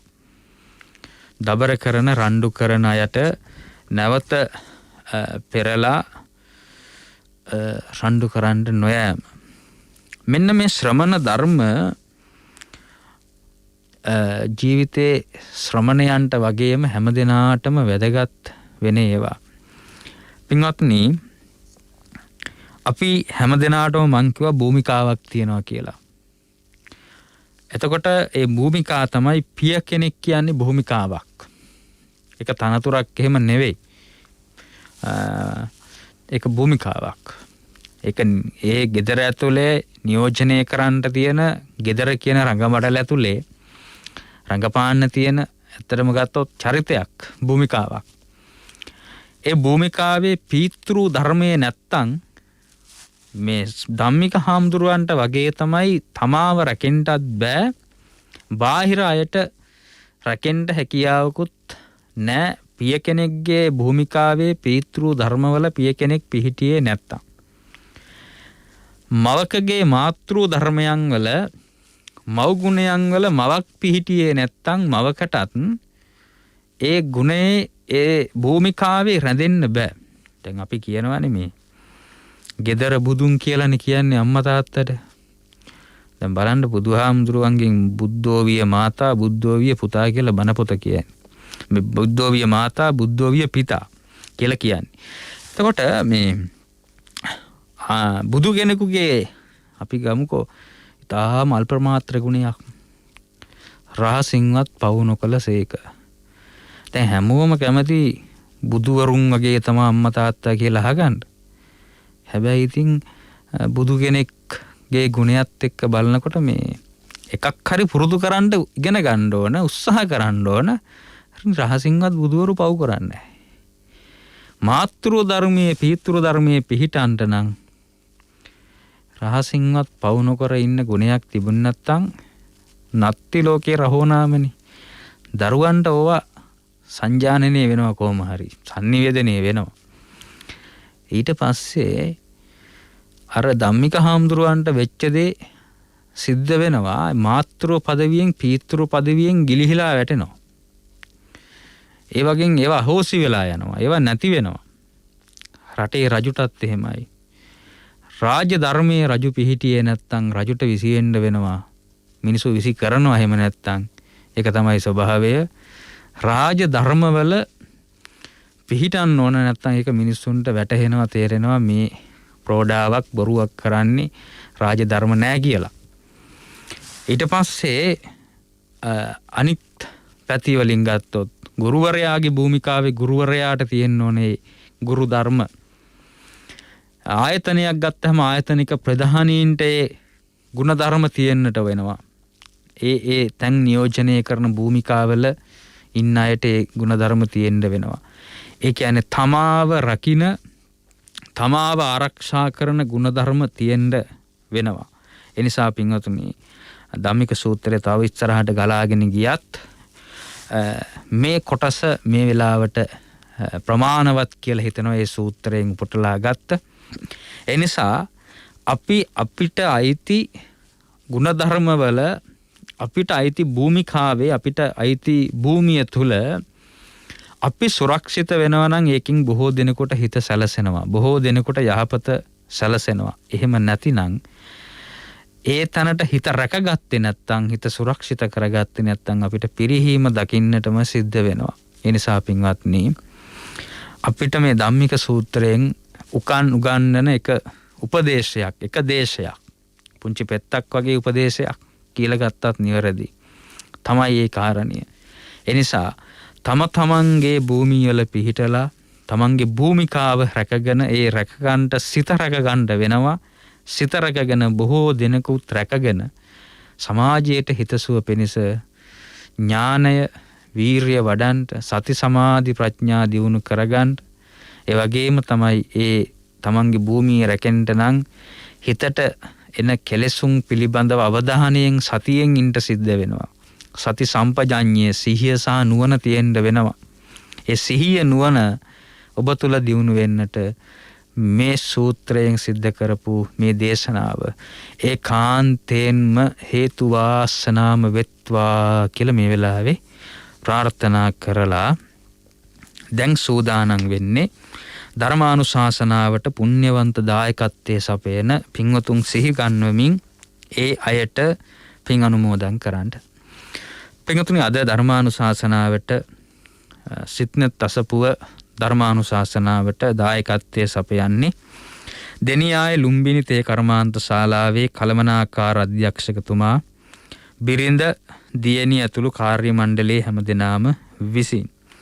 එතකොට ඒ අයගේ අපේක්ෂාවන් තමයි ලුම්බිනි තේ කර්මාන්ත ශාලාවේ නිර්මාතෘ දයාපාල ජයවර්ධන මැතිතුමාට සහ එම මැතිණියටත් අධ්‍යක්ෂක මණ්ඩලයේ සහ දූ දරුවන්ටත් නිදුක් නිරෝගී සුවය පතමින් ඒ වගේම පවුල් වලට සම්බන්ධ සැමටත් විශේෂයෙන්ම දශක ගණනක් ලුම්බිනි තේ කර්මාන්ත ශාලාවට දළු සපයමින් ඒ පින්වතුන් සමග එක්ව සිටින පාරිභෝගික ජනතාවටත් මේ පින්කම් වලට නිතරම අතහිත දෙන කල්යාණ මිත්‍ර පිරිසටත් මෙම ධර්ම දේශනාව ශ්‍රවණය කරන්නා වූ සැමටත් ලුම්බිනි නිම්නයේ වාසය කරන සැමටත් net FM කාර්ය මණ්ඩලයටත් සකල ලෝකවාසී සැමටත් ආයුරාරෝග්‍ය සැපතත් දෙලව සුබ සෙතත් ශාන්ත නිවනත් සුවයත් ප්‍රාර්ථනා කරමින් ධර්මානුශාසනාවට දායකත්වයේ සපයනවා.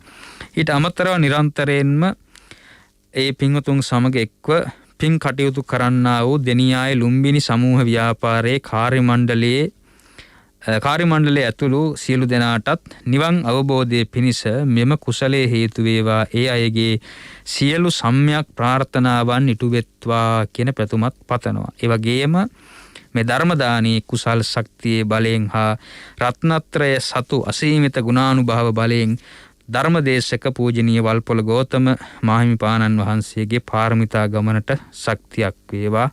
තවදුරටත් උසස් ගුණ ධර්ම සපුරා සුවසේ සපුරා ගනිමින් උතුම් පැතුම් පරිදි නිර්වාණ බෝධියට පත්වෙන්න මේ පුණ්‍ය ශක්තිය හේතු වාසනා වෙත්වා කියලා ඒ ලුම්බිනි තේ කර්මාන්ත ශාලාවේ කළමනාකාර අධ්‍යක්ෂක තුමා ඇතුළු හැම දෙනාම විසින් බිරිඳ දියණිය ඇතුළු කාර්ය මණ්ඩලයේ හැම දෙනාම විසින් ඒ උතුම් ප්‍රාර්ථනාවන් පුණ්‍යානුමෝදනාවන් සිද්ධ කරන්නේ. ඉතින් ඒ පින්වතුන් අපේක්ෂා කරන විදිහට මිය පරලොව යන්නට යෙදුණු සමස්ත ඥාති වර්ගයාටත් මේ පින් අත්පත් වෙත්වා. මේ වෙලාවේ බණ අහපු ඔබ නමින් මිය පරලොව ගියපු සියලුම ඥාතීන්ටත් ඔය නිවසේ ඉඳලම ඔය තැනම ඉඳලා පින් අනුමෝදන් කරන්නට ඒ අයගේත් පරලොව ජීවිතයන් සුවපත් වෙත්වා. ඔබ ලබාගත්තා වූ ධර්ම අවබෝධය ඒ ශක්තිය දියුණු කරලා දෙන්නට හැකියාවක් ලැබෙන ශක්තියක් වෙත්වා. අවසනයේ සියල්ලන්ට ධර්ම අවබෝධය ලබන්නට පරලොව ගමන සුඛිත මුදිත කරගන්නට මේ පින් හේතු වාසනාම වෙත්වා කියලා ප්‍රාර්ථනා කරලා දෙවියන්ට පින් අනුමෝදන් කරමු. ආකාශට්ඨා ච බුම්මට්ඨා දේවා නාග මහිද්దికා පුඤ්ඤන්තං අනුමෝදිත්වා චිරං රක්칸තු ශාසනං චිරං රක්칸තු දේශනං චිරං රක්칸තු මං පරන්ති. ධර්මානුශාසනාව ශ්‍රවණය කරපු සැමටත් ඒ වගේම තමයි දායකත්වය දැක්වූ හැම දෙනාටමත් net FM කාර්ය මණ්ඩලයේ හැම දෙනාටමත් නිදුක් නිරෝගී ශක්තිය ලැබෙත්වා. නුවර දළදා හාමුදුරුවන්ගේ අටම ස්ථානයේ 12ම ස්ථානයේ ජයසිරිමා හාමුදුරුවන්ගේ ආශිර්වාදයේ සිව්වරන් දෙවියන්ගේ ආශිර්වාදයේ තුනුරුවනේ ආශිර්වාදයේ ලැබෙත්වා.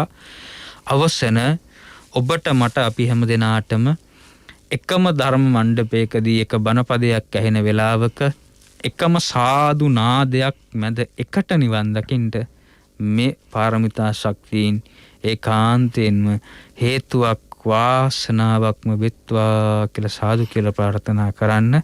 හැම දිනාටම සම්මා සම්බුදු සරණයි. සාදු සාදු සාදු. සෙනසුරාදා සිට්නිත් අසපුව ධර්මානුශාසනාවයි ලෙස නිමාවට පත්ුනේ. අද මේ ධම්මික සූත්‍රය ශ්‍රවණය කරන විට ශ්‍රමණ ධර්මයන් පිළිබඳව අපේ ස්වාමීන් වහන්සේ පැහැදිලි කළත් මම හිතන්නේ මේ රටට දීපු පණිවිඩයක්, සමාජයට දීපු පණිවිඩයක් සහ ඇතැම් වෙලාවට අපි මුළු මහත් පොදුවේ ජනතාව විදිහට ගත්තහම අපි අපේ පිළිබඳවම ලැජ්ජා විය යුතුයි. මොකද මේ වගේ උතුම් ධර්මයක් තිබිලා ඒ ධර්මයෙන් මේ වගේ දහම් කාරණා තුල අපව පහදවල එවැනි තත්වයක් තිබිලත් අපි ධර්මය කොතරම් ප්‍රමාණයකට අපේ ජීවිතයට අරගෙනද කියන කාරණේ පේනවා මේ ධර්මදේශනා ශ්‍රවණය කළාම. සහ විශේෂයෙන්ම ධර්මය ශ්‍රවණය කරලා ඒ පෙන්නපු කාරණා සමාජයේ දිහා හැරලා බැලුවාම විවිධ මාධ්‍ය ඇසුරේ අපට දකින්නට ලැබෙන දේවල්, අහන්නට ලැබෙන දේවල් දිහා බැලුවාම අපි කොච්චර ධර්මයට ලං වෙලාද, ඈත් වෙලාද, අපි ධර්මය කියලා හඳුනාගෙන තිබෙන්නේ කොමක්ද කියලා සැක හිතෙනවා. ඒ නිසා මේ ධම්මවවාදය ජීවිතේ ගුරු තනතුරේ තබාගෙන කටයුතු කරන්නට ඔබට මානසික සුවය එවගේම ආධ්‍යාත්මික සැනසීම ලබා ගන්නට හොඳ අවස්ථාවක් බවට පත්වේවි. ඒ නිසා ඒ සඳහා ඔබගේ ඇස් ඇරේවා කියලා නෙත් ඔස්සේ අපි ප්‍රාර්ථනා කරමින් සෙනසුරාදා සිට්නිත් අසපුවේ ධර්මානුශාසනාවෙන් අනතුරු වේලඹෙන ධර්ම සාකච්ඡාව සමග නැවත සම්බන්ධ වීමේ අපේක්ෂාවෙන් කෙටි විරාමයකට යොමු වෙන්නට සූදානම් වන මොහොතේ පූජනීය වන්දනීය අපේ සගම අනෝමදස්සී ස්වාමීන්ද්‍රයන්න් වහන්සේට නිදුක් නිරෝගී දීර්ඝායුෂ වේවා උතුම් වූ ධර්මාවබෝධය පිණිසම මේ කුසල් පාරමී ධර්මයක් වේවායි කියා ප්‍රාර්ථනා කරමින් අපි විරාමයක් ලබනවා. සෙනසුරාදා සිට්නිත් අසපුව සමග ධර්ම සාකච්ඡාවයි ආරම්භ කරන්නට සූදානම් වෙන්නේ. ධම්මික සූත්‍රය අසුරේ නැගෙන කාරණා මම හිතන්නේ මේ කාලයට සුදුසුම සූත්‍ර දේශනාවද කියලා හිතෙනවා. එක් පැත්තකින් සමාජයේ ගිහියන් වන අපට දෙන්නට පුළුවන් උපරිම අවවාද ටිකක් ඒ තුල තිබෙනවා. ඒ අතරතුර අපේ ගෞරවනීය ස්වාමින් වහන්සේලා අතර ඇතැම් වෙලාවට ඇතැම් ස්වාමින් වහන්සේලා සිදු කරන්නා වූ කාරණා දිහා බැලුවාමත් මේ සම්බුද්ධ ශාසනයේ චිරපැවැත්මට ඒක බාධාවක් වේවිද කියලා සැකයක් ගිහියන් තුල ඇති වෙන අවස්ථාවක් තිබෙනවා. ඉතින් මම හිතන්නේ මේ දේශනාව තුළ ඒ සෑම දෙයක් පිළිබඳව සාකච්ඡා කිරීම හරිම වැදගත්. අපි සූදානම් වෙන්නේ ධර්ම සාකච්ඡාව ආරම්භ කරන්නට. ඒ ආරම්භ කරන මොහොතේ ඔබට සිහිපත් කරන්නට ඕන net FM රේඩියෝවේ සිදු කරන වාර්ෂික පින්කම් අතර කටින මහා පින්කම පිළිබඳව අපි අමුතුවෙන් ඔබට සිහිපත් කළ යුතු නැහැ. net රේඩියෝවේ මෙවර කටින මහා පුණ්‍යෝත්සවය ඓතිහාසික කූරගල පුදබිම පදනම් කරගෙනයි අපි සිදු කරන්නට බලාපොරොත්තු වෙන්නේ. ඒ බව ඔබ හොඳින්ම දන්නවා. විශේෂයෙන්ම අපි ඔබට ආරාධනා කළා ඒ වෙනුවෙන් පරිස්කාර පූජා කිරීමට බාර ගන්න පින්වතුන්ට අපත් සමග සම්බන්ධ වන්න කියලා. අද අපි ඔබට සිහිපත් කරන්නට කැමතියි මේ කටින මහා පුණ්‍යෝත්සවයේ ආලෝක පූජාව.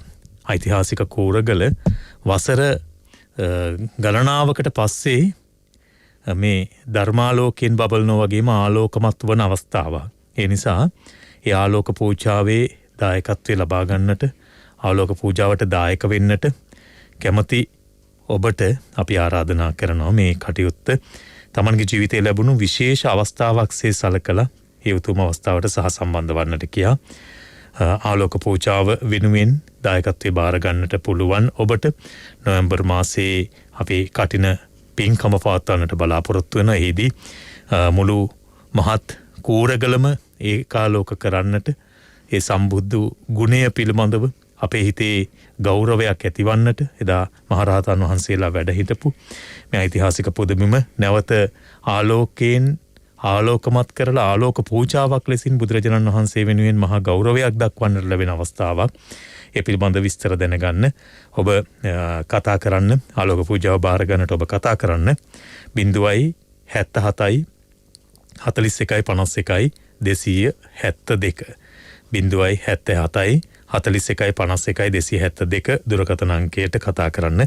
දර්ශනට කතා කරලා ඔබට ඒ ආලෝක පූජාව වෙනුවෙන් දායකත්වයේ බාර ගන්නට හැකියාවක් තිබෙන වග සෙනසුරාදා ධර්ම සාකච්ඡාව ආරම්භ කරන වෙලාවේ සිට්නිත් අසපුවේ අපි සිහිපත් කරනවා. නැවත වාරයක් ධර්ම සාකච්ඡාව වෙනුවෙන් අපේ හාමුදුරුවෝ වහන්සේව පූජනීය සගම අනෝමදස්සී ස්වාමීන් වහන්සේව බොහොමත්ම ගෞරවයෙන් පිළිගනු ලබනවා. අවසර ස්වාමීන් වහන්සේ සන්නස මම හිතන්නේ ඔබ වහන්සේගේ අද පිවිසුමම හරි වැදගත් කියලා මට හිතෙනවා ධර්ම දේශනාවේදී. කය ආරක්ෂා කරන්නට කොතරම් අවස්ථා තිබුණත් මේ හිත ආරක්ෂා කරගත්තේ නැත්නම් හරි ප්‍රශ්නයක් කියන තැන ඔබ වහන්සේ ආරම්භයේදීම පැහැදිලි කළේ. මේක හොඳටම පැහැදිලි වෙනවා දැන් කොවිඩ් වසංගතයේ බැලුවත් අපේ ස්වාමීන් වහන්සේ අපි දකිනවා මේ කොවිඩ් රෝගියට සමාජ මාධ්‍යයට ගියාම බෙහෙත් ಜಾති තියෙනවා 100කට වැඩිය. විවිධ බෙහෙත් එනවා. හැබැයි මේ කොවිඩ් රෝගය නිසා හිත පීඩාවටපත් වෙලා අසරණ වෙලා එහෙම නැත්නම් මේ රෝග ලක්ෂණයක් දෙකක් මතුවෙනකොට මටත් මේ තත්ත්වය ඇති වෙලා මාත් ජීවිතය අතහැර යන්නට සිදු වේවිද කියන සැකයක් ඇති වෙන මිනිසුන්ගේ හිතවලට කතා කරන අවස්ථාව බොහොම අඩුයි. ඒ සෑම අවස්ථාවකදීම මේ සමාජ මාධ්‍ය දිහා බැලුවත් කුමන ආකාරයෙන් බැලුවත් කුණු රසය එහෙම නැත්නම් බිය තැති ගැනීම ඇති කරනවා පමණයි. ඇත්තටම ස්වාමීන් වහන්සේ අපි මේ ධර්මය රජයන රටක ඉන්නේ. අපේ උතුම් වූ ශ්‍රී සද්ධර්මය ත්‍රිපිටක ගත ධර්ම කොට්ටාශයන් නිරන්තරයෙන් ඇහෙන රටක ඉන්නේ. අපේ හිතට ඒ ධර්මය ප්‍රායෝගිකව ගලපා ගන්නට මේ හොඳ අවස්ථාවක් නොවේද? සහ විශේෂයෙන්ම අපි දැන් පුංචි කාලේ ඉඳලම බෞද්ධයෝ කිව්වාට මෙවැනි අවස්ථාවලදී තමයි අපිට ධර්මයක් මතක් වෙන්නේ. ඒ නිසා මම හිතන්නේ අද පිවිසුම මේ සාකච්ඡාවේ ආරම්භය එතනින් ලබා ගනිමු. අපිට ධර්මයෙන් තිබෙන රැකවරණය සහ අපි අපේ ජීවිතයට මෙවැනි අවස්ථාවක ධර්මය උපයෝගී කරගන්නේ කොහොමද කියන කාරණය. වරුණ මහත්තයා තිරුවන් සරණයි නැවතත් ඔබතුමාටත් අපේ ශ්‍රාවක පින්වතුන් හැම දෙනාටම මෙවැනි තත්ත්වයක් මැද්දේ ඔබතුමා කියන්නාseම මේ කායික රැකවරණය කය ආරක්ෂාව ගැන උපදෙස් දෙන්න ඕන තරම් අය ඉන්නවා. සහ උපදෙස් ඕන තරම් ලැබෙනවා. නොඑක් උපදෙස් ඕනකට වැඩිය දැන් ලැබිලා තියෙන්නේ. මේක හැදෙන හැටි මේක පැතිරෙන හැටි පුංචි දරුවෙක්ගෙන් ඇහුවත් එයා දල ඡායා රූප ඇඳලා වුණත් අපිටත් පැහැදිලි කරලා දෙයි මෙන්න මෙහෙම තමයි වසංගතයක් වෛරස් එකක් පැතිරෙන්නේ මේ විදිහට තමයි යන්නේ මේකෙන් රැකෙන්නේ මෙහෙමයි කියලා ඔයා විවිධ විද්‍යාත්මක නාමයන් සහිතව පැහැදිලි කරන්න දැන් පුංචි දරුවෙකුට උනත් පුළුවන්. හැබැයි තියෙන ප්‍රශ්නය තමයි මෙවැනි වසංගතයක් සහ මෙවැනි වසංගත පමණක් නෙවෙයි මිනිසුන්ට අනපේක්ෂිත දේවල් සිද්ධ වුණාම ඒ කියන්නේ තමන් නොසිතූ පැතූ දේවල් අත්විඳින්න සිද්ධ වුණාට පස්සේ පෙර නොවිඳි දේවල් විඳින්න සිද්ධ වුණාට පස්සේ ඒක කයට වගේම කයටත් වැඩිය බොහෝ සෙයින් බලපාන්නේ මනසට. එහෙමයි. එතකොට හිතට තමයි ඔක ගොඩාක් දැනෙන්නේ. එතකොට ওই බටහිර මනෝවිද්‍යාව වගේ කියනවා එවැනි අවස්ථාවක මනසේ ක්ලමතය වගේ රෝගී තත්ත්වයක් ඇති වෙන්න පුළුවන්. ක්ලමතය වගේ අනපේක්ෂිත දේවල් ඇති වුණාට පස්සේ ඉච්ඡා බංගත්වයේ වගේ එහෙම නැත්නම් යම්පිච්ඡං නලබති වගේ අපේ බෞද්ධ දහමට අනුව නම් ඒ වගේ දේවල් සිතේ ඇති වුණාට පස්සේ එහෙම වෙන්න පුළුවන්. විෂාදය, ආතතිය වගේ රෝග දියුණු වෙන්න පුළුවන් හිතවල මිනිසුන්ට ආතතිමය තත්ත්වයන් නම් බොහෝ සෙයින් දියුණු වෙන්න පුළුවන්. එක තැනකට වෙලා මෙහෙම ඉන්නකොට. එතකොට මේ තත්ත්වයන් මගහරවා ගන්න ධර්ම ප්‍රතිකාරයක් අවශ්‍ය කරනවා. ධර්මයේ තුලින් චිකිත්සාවත් මනසට ඕන කරනවා. ධර්මයේ තුලින් ඖෂධයක් මනසට අවශ්‍ය වෙනවා. ඉතින් ඒක තමයි මේ වෙලාවේ කය රකින්නවා වගේම සිත රැක ගන්නට අවශ්‍ය වෙන දහම් ප්‍රතිකාර ක්‍රම ගණනාවක් බුදුදහම තුල උගන්වනවා. එහෙමයි. දැන් අපි ගත්තොත් එහෙම දැන් මෙවැනි වෙලාවක සිතට ඇතිවෙන දේ තමයි අර ක්‍රියාකාරීව එදිනදා කරපු වැඩ ටික අපිට සාමාන්‍ය විදිහට සිද්ධ කරගන්න බැරිව අපිට අර අපි ගත්තොත් එහෙම නිරෝධාය නැදිරි නීති මේවා එක්ක මේ ඒවා තියෙනවද නැද්ද කියන එක වෙනම කතාවක්. අපි එහෙම කියමුකෝ තියෙනවා නම් කියලා. ඊට පස්සේ එහෙම තියෙන වෙලාවක යම්කිසි වෙලාවක අවස්ථාවක කොහොමද මනස අර ආතතිමය ක්ලමතය තත්වයෙන් බේරගන්නේ කියන එක සම්බන්ධව අපිට කතා කරන්න සිද්ධ වෙනවා. එතකොට විශේෂයෙන්ම එදිනදා සිද්ධ කරගෙන ආපු සාමාන්‍ය ජන ජීවිතයේ අඩාල වීම තුලනේ අපිට ධර්ම ප්‍රතිකාරය අවශ්‍ය වෙන්නේ. එතකොට අපිට නවමු මගක් ගන්න වෙනවා එදිනදා ජීවිතයේ නව පැතිකඩකට නව පැත්තකට හරවා ගන්නට නව පැතිකඩක් ඔස්සේ ගමන් කරවන්න අවශ්‍ය වෙනවා. දැන් ඒකට හොඳ වැඩපිළිවෙලක් බුදුහාමුදුරුවන්ගේ දේශනාව තුල අන්තර්ගත වෙනවා. ඒක තමයි මේ දැන් මෙහෙම වෙලාවක අර කාර්ය බහුල නැති වෙනවනේ අස කන නාසය දිව ශරීරය කියන ඒවා. එහෙමයි. ඒවා කාර්ය ලැබෙනවා. ඒවට විවේකයක් ලැබෙනවා. එතකොට ඒවා අර වෙනදා රැකියා කරන තැනට ගිහිල්ලා ඇහැ වෙහෙසපු කන වෙහෙසපු තත්ත්වේ නැති වෙලා ගෙදර ඇතුළට එකතු වෙච්ච වෙලාවලුත් තියෙනවා මේ කාල පරාසි. ඉතින් එහෙම වුණාට පස්සේ අර මනස සැහැල්ලු කරගන්න මනස එක තැනක පවත්වා ගන්නට අමහරු වුණාට පස්සේ මනස තුල අර බරගතියක් ඊට පස්සේ තනිකමක් හුදකලාවක් එක්ක ඇතිවෙන පීඩනය ඒක මගහරව ගන්න ඉතින් විවිධ උපක්‍රම බුදුදහමෙන් අපිට ගන්න පුළුවන්. ඒක තමයි එකක් තමයි දැන් මේ දිනවල බොහෝ දෙනෙක් පුරුදු වෙලා ඉන්නවා. ඒ විවේකය තමන්ගේ ජීවිතයට එකතු කරගෙන ඒ විවේකයේ ඇසුරින් සමහර උදවිය මේ අර පහුගිය කාලේ හදාරගන්න බැරි වෙච්ච දැනගන්න බැරි වෙච්ච ධර්ම ග්‍රන්ථ කියවන්න එකතු වෙලා ඉන්නවා. එහෙමයි සන්නස. බොහෝ දෙනෙක් අපි දන්න කියන බොහෝ දෙනෙක් ධර්මයේ ඉගෙන ගන්නට ධර්මයේ හදාරන්න කාලය වෙන් කරලා තියෙනවා. ඇතම් උදවිය මේ වෙලාවේ විවේකයක් ලැබිලා තියෙනවා නම් එහෙම ලැබිලා තියෙන අය. එහෙමයි.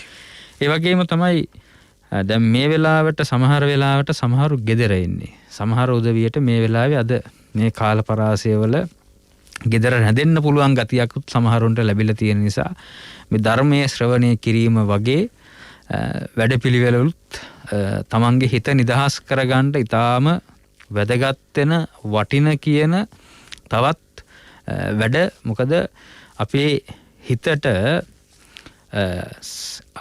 වැදගත් වෙන්නේ ඍණාත්මක චිත්ත වේග නිසා තමයි සිත ආතතියටපත් වෙන්නේ. එහෙම නැත්නම් සිත රෝගයටපත් වෙන්නේ. එතකොට මේ අයහපත් චිත්ත වේග බැහැර කරගෙන ඍණාත්මක චිත්ත වේග බැහැර කරලා ධනාත්මක චිත්ත වේග කුසලයේ දියුණු කරන්න. මේ කියන්නේ අකුසල් සිතුවිලි ප්‍රහාණය කරන්න. එහෙමයි. කුසල් සිතුවිලි දියුණු කරන්න කියන එක තමයි ඒකෙන් කියන්නේ. එතකොට ඒ දියුණු කරන්නට ලැබෙන්න අවශ්‍ය වෙන ඕනම වැඩපිළිවෙලක් තියෙනවා නම් තමන්ගේ කුසලයේ වැඩෙනවා නම් හිත ඇතුලේ ඒක හරි වැදගත් වෙනවා. එහෙමයි. වටිනවා. ඒකට වීරියක් තියෙන්න ඕන. මොකද ওই වීරිය කියන එක වර්ණ මහත්තයා හරි වටිනවා. එහෙමයි. ඒ මොකද මේ අපිට වීරිය නැති වුණාට පස්සේ තමයි මෙවැනි තැනකදී මෙවැනි අවස්ථාවකදී අපේ හිත බිඳ වැටෙන්නේ. එහෙමයි. පුරුදු කරපු වීරියක් හිතේ තියෙන්න ඕන. ඒ කියන්නේ සනස දැන් මම අර ඇහුවෙත් ඒකයි ඔබ වහන්සේගෙන් අපි නමට බෞද්ධය වෙලා විතරද එහෙනම් මේ ඉඳලා තිබෙන්නේ. ඒ කියන්නේ අපිට බෞද්ධකම හරි හැටි වැටහිලා නැතිද? මේ දේශනාව ඇහෙනකොට මට හිතෙනවා අපි ධර්මයේ මේ ප්‍රායෝගිකව ජීවිතේට ලං කරගෙන තිබිලා නැහැ. එහෙමනම් තමයි ඉතින් අපිට මේ වගේ තත්යකට මුහුණ දෙන්නට බැරි වෙන්නේ. ප්‍රගුණ කරලා තිබුණා නම් අපි ශක්තිමත් නේ. ඔව් අහෝ අනේ අපොයි කියලා අහෝ අනේ අපොයි කියලා කියන්න සිද්ධ වෙන්නේ මේ ලෝකේ යථාර්ථය තේරුම් නැති වුණාමනේ. එතකොට මෙවැනි තත්ත්වයන් ලෝකේ ඇති වෙන්න පුළුවන් කියන එක බුදුහාමුදුරුවෝ දේශනා කරපු සත්‍යයක් නේ. ඒ කියන්නේ එක කේන්ද්‍රයක එම නැත්නම් ඒකීය රේඛාවක ලෝකේ කිසිම දෙයක් අපි ජීවිතයවත් ගමන් කරන්නේ නැහැ. නැටලෝ දහමත් එක්ක පෙරලෙන ස්වභාවයන් තියෙන්නේ. එහෙමයි සර්. ඉතින් ඒ හින්දා ඒ තුලට හරි අවශ්‍ය වෙනවා වීරිය සම්පන්න බව. මෙවැනි දේවල් ඒකට තමයි කියන්නේ ප්‍රගුණ කරලා තියෙන්න ඕන. වීරිය දියුණු කරලා තියෙන්න ඕන. එහෙම නැත්නම් වීරිය දියුණු නොකිරීම මෙවැනි තැන්වලදී විතරක් නෙවෙයි වර්ණ මහත්තයා ජීවිතයේ ඕනම තැනකදී අපිව අසාර්ථකත්වයට පත් වෙන්න හේතුවක් වෙනවා. එහෙමයි. දැන් උදාහරණ කතාවක් රුවන්වැලි සෑයේ වන්දනාමාන කරන්න මහරහතන් වහන්සේ නමක් සමග අභිඥාලාභී ශිෂ්‍ය ස්වාමින් වහන්සේ වැඩම කරනවා. එතකොට දැන් රුවන්වැලි සෑයත් එක්ක මේ දවස්වල ගෞතම හාමුදුරුවෝ සම්බන්ධ වැඩක් නේ පිච්චමල්. එහෙමයි. එතකොට මේ ශිෂ්‍ය ස්වාමින් වහන්සේත් ඇහුවා මේ මහා සෑයට පිච්චමල් එහෙම ස්වාමීනී පූජා කරන්න තියෙනවා නම් කොයිතරම් වටිනවද? පිච්ච පූජාව කරන්න. රහතන් වහන්සේ කිව්වා උන්වහන්සේ තමයි උපාධ්‍යයන් වහන්සේ අභිඥාලාභී භික්ෂුවක් ශිෂ්‍ය හාමුදුරු. හරි වටිනවා එහෙම තියෙනවා නම්. ඒ ශ්‍රණයෙන් අභිඥා බලයෙන් චුත වෙලා ගිහිල්ලා නික්මිලා ගිහිල්ලා හිමාලයෙන් පෙරහන් කඩේට වතුර පෙරන පෙරහන් කඩේට පිච්චමල් නෙලන් එනවා හිමාලයෙන්. එහෙමයි. මහා සෑයට පූජා කරන්න. උපාධ්‍යයන් වහන්සේ අතේ තිබ්බ මහරහතන් වහන්සේ අතේ තිබ්බට පස්සේ මේ වෙලාවේ මේකෙන් පූජා කරනවා මල් හමාර වෙන්නේ නැහැ. අභිඥා බලයෙන් ලැබිච්ච ධ්‍යාන බලයෙන් ගෙන ආපු මල් හමාර වෙන්නේ නැහැ. ඉතින් ගුරුහාමුදුරුවෝ දන්නේ නැහැ වගේ ඇහුවා ශිෂ්‍ය නමගෙන් අභිඥාලාභී හාමුදුරුවන්ගෙන් මේකේ මල් හමාර වෙන්නේ මේ කොච්චර පූජා කරත් මල් උනනවා. ස්වාමීනි පෙරහන් කඩේ මුණින් අතට හරවන්න. මෙච්චර විස්කම් පාණ්ඩ පුළුවන් බලවත් වීරියකින් මේ අභිඥා ලබාගත්ත හාමුදුරුවෝගේ අනාගතයේ කොයි වගේ එකක් වේද කියලා විමර්ශනය කරලා බලනකොට දකිනවා අනාගතයේහි මේ හාමුදුරුවෝ එක ඇහැක් කන වෙච්ච ස්ත්‍රියකගෙන් කැඳ බිවි ජීවත් වෙනවා. දකිනවා. ඊට පස්සේ කිව්වා මේ වීරය කරන්න ඔහොම හිටියොත් අනාගතයේ එක ඇහැක් කන වෙච්ච ස්ත්‍රියකගෙන් අඳ වෙච්ච ස්ත්‍රියකගෙන් කැඳ බිවි ජීවත් වෙන්න වෙයි. එහෙමයි. කියලා අනතුරු ඇඟෙව්වා. පින්වත්නි ඒ අනතුර මේ හාමුදුරුවෝ පිළිගත්තේ නැහැ, තේරුම් ගත්තේ නැහැ. එහෙමයි. තමන්ට අනතුරක් වෙන්න පුළුවන්. අනාගතේ සිතට වසංගතයක් එන්න පුළුවන් කියලා තේරුම් ගත්තේ නැහැ. එහෙමයි. දවසක් උඩින් වඩිනකොට අභිඥා විතරයි ලැබලා තිබ්බේ. ලෞකික ධ්‍යාන. උඩින් වඩිනකොට බිලක මල් නෙලන තරුණියක් කියපු කවියක් ගීතයක් අහලා හඬට රැවටිලා හඬට අහු වෙලා බිමට වැටිලා උන්වහන්සේ තමන් වහන්සේගේ අර වීරයෙන් ගොඩනගාගත්ත අභිඥාත් අහිමි කරගෙන ඇය විවාහ කරගන්න උපවැදි වෙලා. එහෙමයි. එතකොට දවසක් මේ අය සිද්ධ කරේ නූල් කටින එක. එහෙම නැත්නම් රෙදි මහන එක. එහෙමයි. ඇති වෙච්ච අඩදබරයක් හමුවේ එල්ල කරපු ප්‍රහාරයකින් මේ සැමියා විසින් බිරිඳට ඇයගේ ඇහැ කන වෙනවා. එහෙමයි. ඊට පස්සේ කන ස්ත්‍රියකින් කැඳවිවි ජීවත් වෙන්න සිද්ධ වුණා. එදා අර දේ වුණා. ඔව් අර හාමුදුරුවෝ දැකපු දේ. එහෙමයි. එතකොට ඒ හාමුදුරුවෝ අනාගතය ගැන ඔය අනාගත වාක්‍ය සහ අනාගත වාක්‍ය කියලා කොටස් දෙකක් තියෙනවා. අනාගත සහ අනාගත. අනාගත වාක්‍යයක් නෙවෙයි ඒක. හරියටම මේ අනාගත වාක්‍යයක් වුණා. එහෙමයි. يعني අනාවැකි කියලා කියන්නේ අනාගතේ විය හැකි දේවල්නේ. එහෙමයි සනස. ඒවා අර මං කිව්ව කොටස් දෙකට බෙදෙනවා අනාගත වාක්‍ය සහ අනාගත වාක්‍ය කියලා. මේ සායනහන්සේ හරියටම කිව්වා. ඒ වෙච්ච දේ උනේ. ඒ හාමුදුරුවන්ට නැති වුණේ වීරිය. ඒ නිසා වර්ණ මහත්තයා මේ ඕනම තැනකදී අපිට ධර්ම ප්‍රතිකාරයේ මනස තුල ගොඩනගා ගන්නට ධර්මානුකූල ප්‍රතිපදාවක් හිත තුල දියුණු කර ගන්නට අර කුසීතකම බැහැර කර ගන්නට සිද්ධ වෙනවා. නිතරම දැඩි වීරයක් උත්සාහයක් හිත ඇතුලේ තියෙන්නට වෙනවා. ඒ හිතේ තියෙන උත්සාහයෙන් තමයි අපිට කය වුණත් හසුරුවන්ට ඵලය ලැබෙන්නේ. එහෙම නැත්නම් කායිකවම වීරිය නෙවෙයි බොහෝ වෙලාවට මානසික වීරිය, සිතේ වීරිය, කෙලස් තවන වීරයක්. කෙලස් තවන වීරයක් බලවත්ව අවශ්‍ය වෙනවා. ඒ කියන්නේ නූපන් කුසලයක් තියෙනවා නම් ඒ කුසලයේ උපදවා ගන්න, උපන් කුසලයේ දියුණු කර ගන්න, ඊට පස්සේ නූපන් අකුසලයේ මැඩපවත්වා ගන්න, උපන් අකුසලයේ බැහැර කර ගන්න. ඒ කියන සතර සම්‍යක් ප්‍රධාන වීර්ය ජීවිතේ දියුණු කර ගන්න උත්සාහ කරන්නට වෙනවා.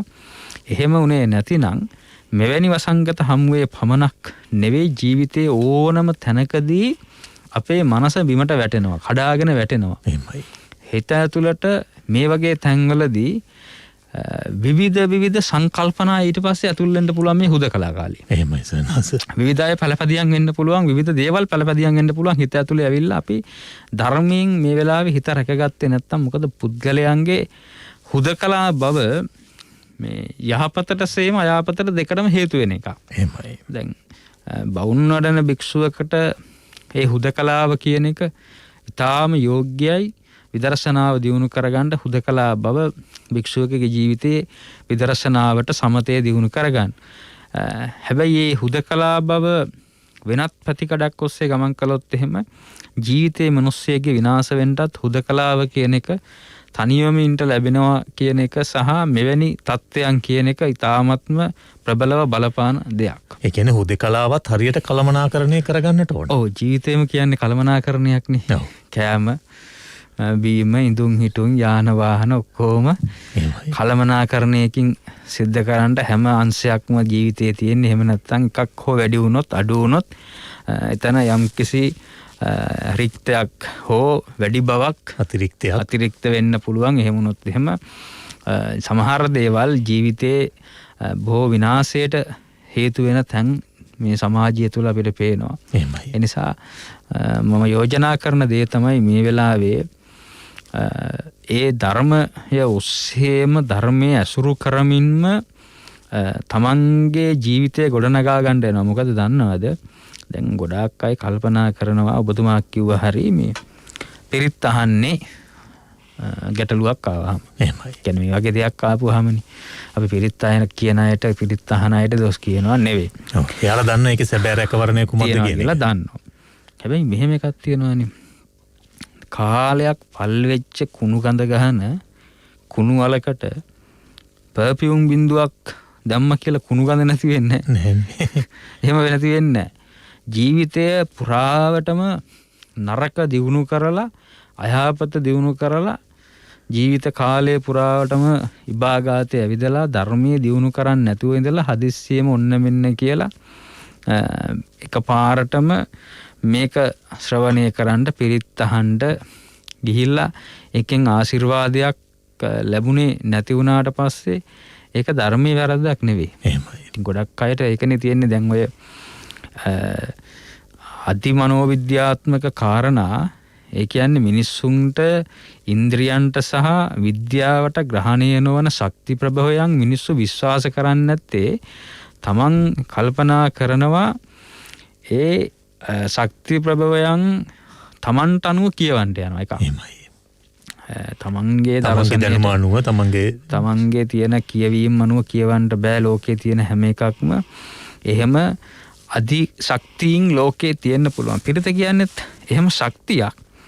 ඒ ශක්තිය ලබා ගන්නට නම් තමන් ළඟ හොඳ සීල ගුණ ධර්ම තියෙන්න. මොකද මල්ලාසනවල තියන්නේ මල්නේ. එහෙමයි.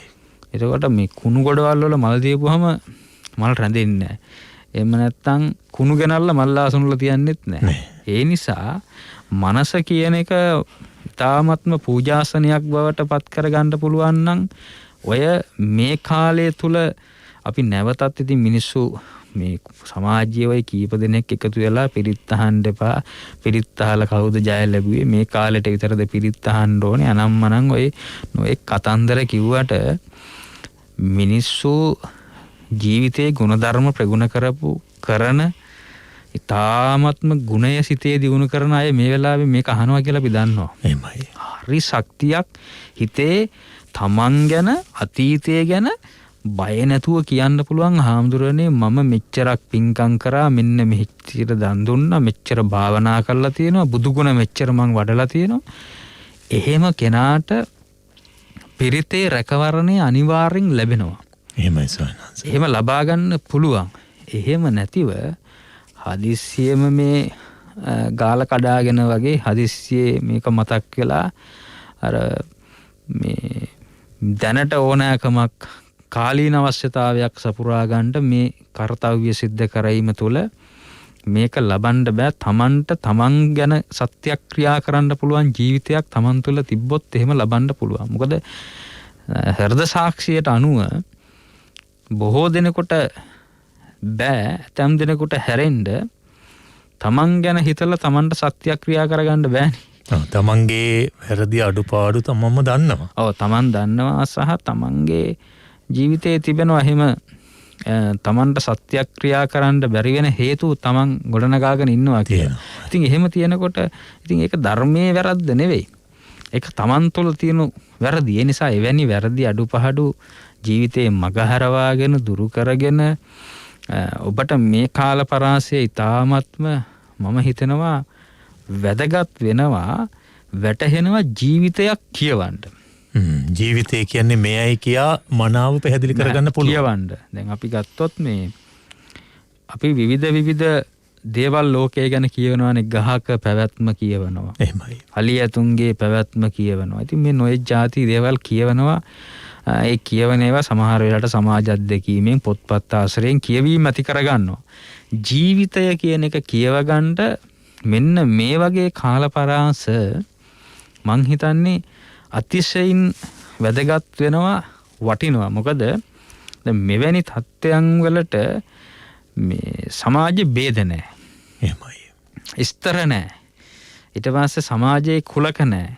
සියල්ලන්ටම පොදු ධර්මතාවයක් විදිහට මේක වැළඳෙන්න පුළුවන්. එතකොට අර මරණය කියන ධර්මතාවයත් අපි නිතරම කියලා තියෙන දෙයක් තමයි ඉතින් මරණයේ ජීවිතේ සිහියේ රඳවා ගන්නට මැරෙනවා කියන එක මතක් කරගන්න.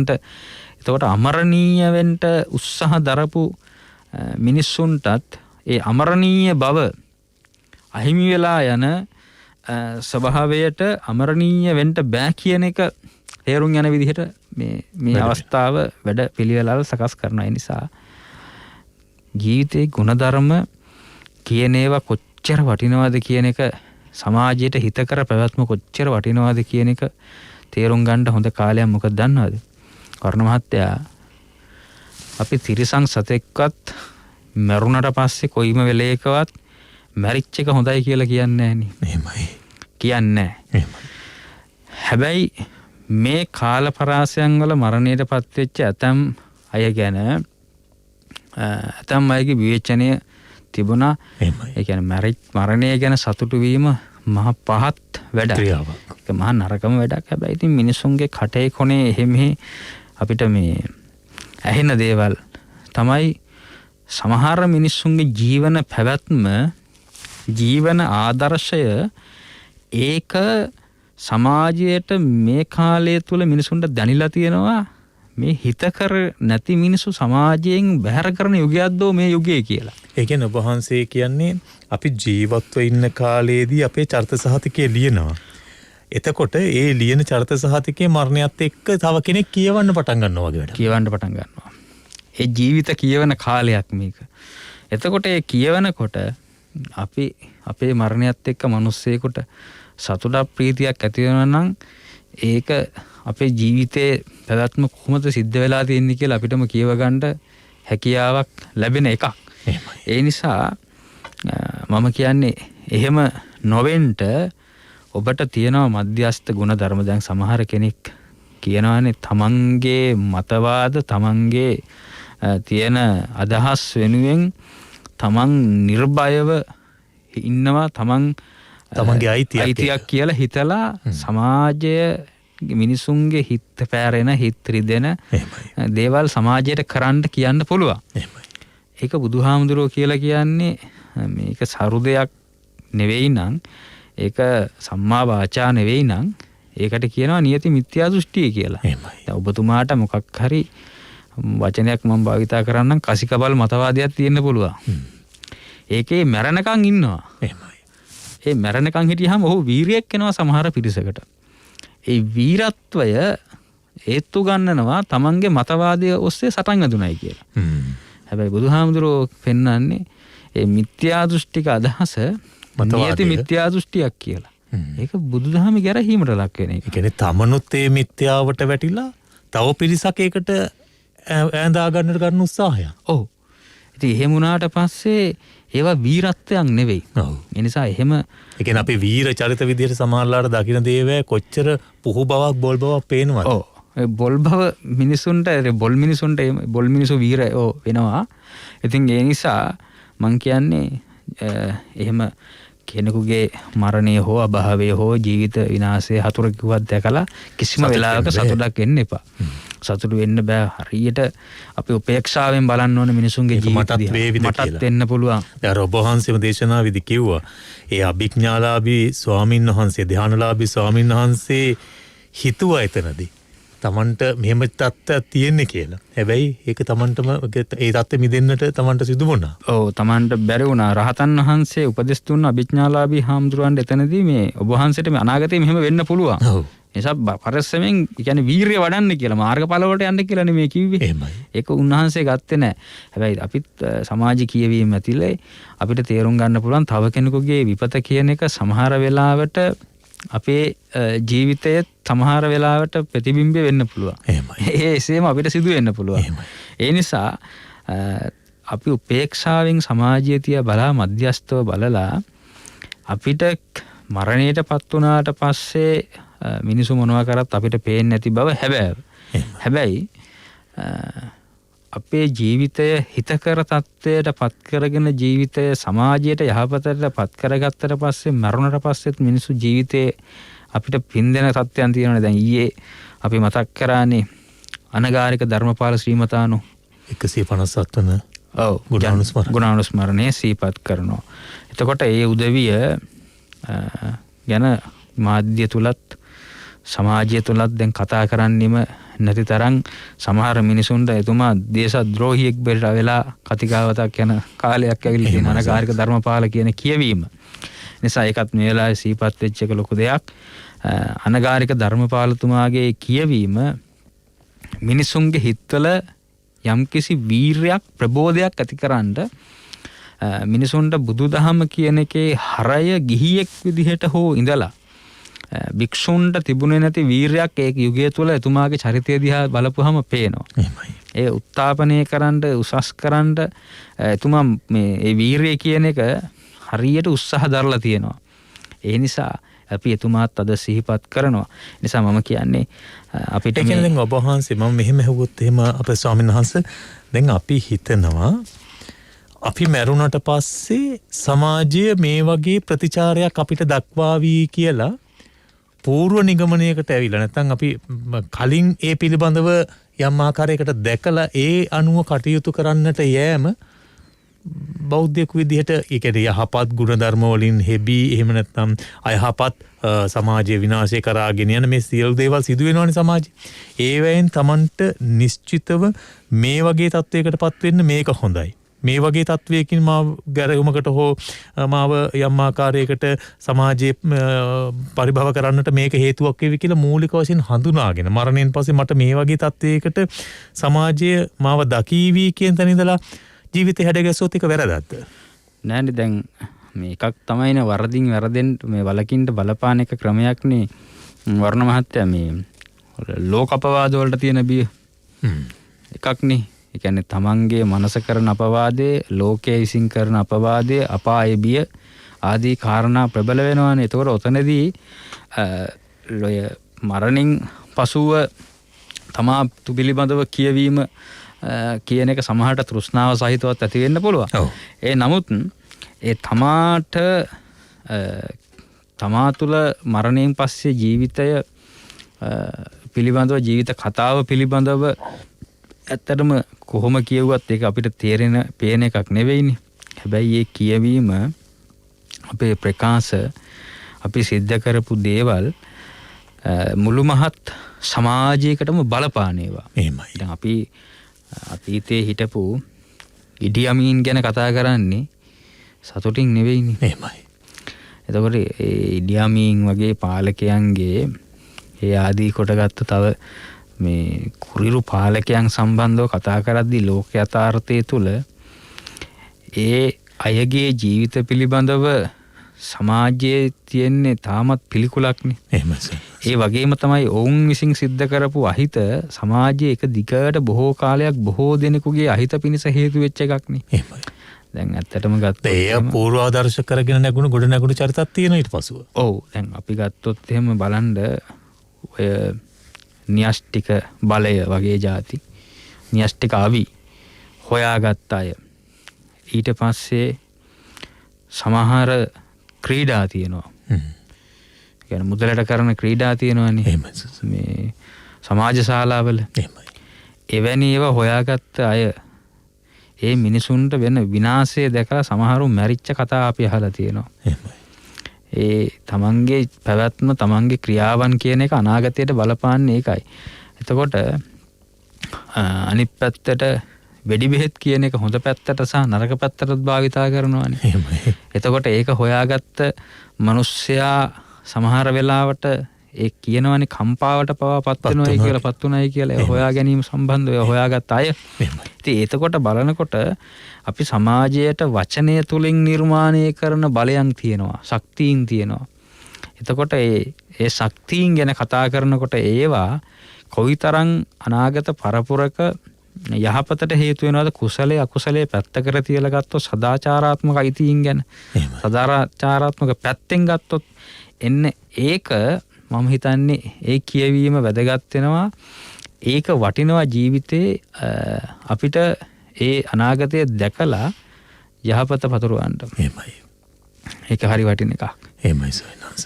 හොඳයි අපිට ක්‍රමක්‍රමයෙන් අද වැඩසටහනේ නිමාව සටහන් කරන්නත් කාලේ ලං වෙමින් තිබෙන්නේ. සවිනාස අද දේශනාවේදී සිහිපත් කරපු ආවාස මච්චරිය, කුල මච්චරිය, ලාභ මච්චරිය, වන්න මච්චරිය, ධම්ම මච්චරිය මේ කියපු සියලු මසුරු කම් දිහා බැලුවාම අද සමාජයේ අපි බහුලව ඒක දකින්න දැන් ආසන්නම උදාහරණය බාර්ටික ඇරියා. බලන්න කොතරම් ජන සමාජයේ මිනිසුන් මේ කන්න විදිහක් නැහැ රටවහලා තිබුණාම අපි එදිනෙදා ජීවත් වෙන මිනිස්සු විදිහට කොච්චර දුෂ්කරතාවයකට පත් වෙනවද කියන කාරණය කොයි පැත්තට ගියාද මන් දන්නේ ඒ තරම් ජනකායක් මේ මත්පැන්හල අසල ඉන්නව දැක්කම. ඒ වගේම අපි පහුගිය දවස්වල දැක්කා සීනි හිඟයක් මතු වුණා. ඊට පස්සේ හාල් හිඟයක් මතු වුණා. ගෑස් හිඟයක් මතු වුණා. මේ විවිධ හිඟ මතු වුණානේ අපේ ස්වාමීන් වහන්සේ.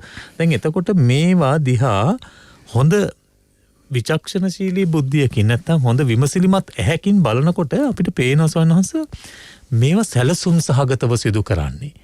යම් කෙනෙක් යම් පිරිසක් Tamanගේ ලාභය අරමුණු කරගෙන ඒක වැඩි වර්ධනය කරගන්නට ජනතාව පීඩාවට පත් කරමින් ඒක නාට්‍යානුසාරයෙන් හදපු වැඩක් වගේ අපිට පේනවා ස්වාමීන් වහන්සේ. එතකොට මේ කරන මේ සියලු මසුරුකම් නෙමෙයි වෙන්නේ. එතකොට කෙනෙක් නෙමෙයි මේකට කුදුමහා සමාජයේ බොහෝ පිරිසක් එකතු වෙලා තිනවා. මේ සියල්ලම එකට මහා පාපයන්ට යොමු වීමද මේ දකින්නේ. සහ එය අනාගතයට කොයිලා ලෙසකින් බලපානවාද කෙනෙකුගේ රටක පැවැත්මට, ජාතියක පැවැත්මට, මනුෂ්‍ය පැවැත්මට සහ ඒ අකුසලයන් එහෙම නැත්නම් අපි සමාජයේ නොඑක ආකාරයේ තත්ත්වයන් වලට මුහුණ දෙනවානේ සමාජ යම් ව්‍යසනයන්ට. ඒවාට මේ වගේ තත්ත්වනුත් හේතු වෙනවද? ඔව් ඇත්තටම දැන් ඒ තත්ත්වයේ ඊයේ දිනේ ඔබතුමා සඳහන් කරපු මන්නම් ඕක ගැන කියවන්නේ මේ මගේ මතය අනුව වර්ණ මහත්තයා මේ සීනි බෝතල් ඇරලා කූඹින්න දොස් කියලා වැඩක් නැහැ කියලා වගේ කියවීමක් තියෙන්නේ. හරිද? මේ ඒවා ඔබතුමා කිව්වා හරි. මේ බේබද්දොන්ට ඉතින් ඒක රංගමඩලක් ඒ වෙලාවේ. එහෙමයි. ඒ මිනිස්සු අර සීනි බෝතලයට ඇරෙන ඒ කියන්නේ හිත පුරුදු කරලා තිබ්බේ නෑ ඒකට. ඒක මේ සමහරු මෙච්චර දවසක් ඉවසගෙන ඉන්න ඇති මොකක් හරි ක්‍රමයකින් කවදා හෝ අරින්නකම් ඉන්නම් කියලා හරි. හැබැයි ඒ හිටපු ටික කාලේ හරි මේ මිනිස්සු අර එක දවසක් සිල් රැකපු කතාවක් තියෙනවනේ. එක දවසක් සිල් රැක්කත් ඒකේ ಗುಣධර්ම තියෙන නිසා මේ මිනිසුන්ට ඒක දවස් කිහිපයක් හරි ඒක ශික්ෂාපදයක් රැකගෙන ඉන්න පුළුවන් වෙලා තිබුණා. හැබැයි ඒක පිට අර ගියා සීනි බෝතලේ ඇරියා වගේ කූඹි ටික එනවා වගේ ඇවිල්ලා කිලෝමීටර් ගණන් පොලිමේ හිටියා. එතකොට ඇත්තටම මේ අපිට සමහර දේවල් දේශපාලනිකව කියවීම තියෙනවා වෙනි තැන්වල. අනිත් එක තමයි ඔබතුමා කියනවා තමයි තිරපිටපත් තියෙනවා. සමහර ප්‍රශ්න සමහර ගැටලු අමතක කරන තිරපිටපත් ඔය වෙලාවේ ලියවෙනවා.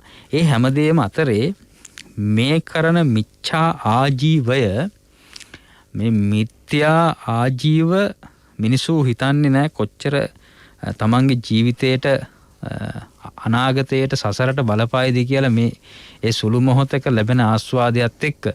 ඒ නිසා මේ කාලය තුර මිච්ඡා ආජීව බොහෝ සෙයින් තියෙනවා. එහෙමයි. මේ වසංගතය කියන එක මේ කාර්යය සමහරලාට මිත්‍යා ආජීව ප්‍රතිඵලයක් වෙන්න පුළුවන්. ඔව් දැන් මේ සනකෙලියක් බවට පත් කරගෙන ඉන්නවනේ සමහර උදවිය. මේ මිනිසුන්ට සනකෙලි භූමියක් නෙවෙයි මේ වෙලාවේ හරි අමාරුයි. බොහෝ පිරිසක් ඉන්නවා ජීවිතේ ගෙවා ගන්න. හැබැයි බොහෝ දෙනෙක් ඒක මේ තමන්ගේ ව්‍යාපාරයක් බවට පත් කරගෙන සමහර හෝටල් ගැන මම දැක්කා මේ net fm එකේ මනාවරණයක් කරලා තිබුණා. සමහර හෝටල් බොහෝ අය කිරීම එහෙමයි.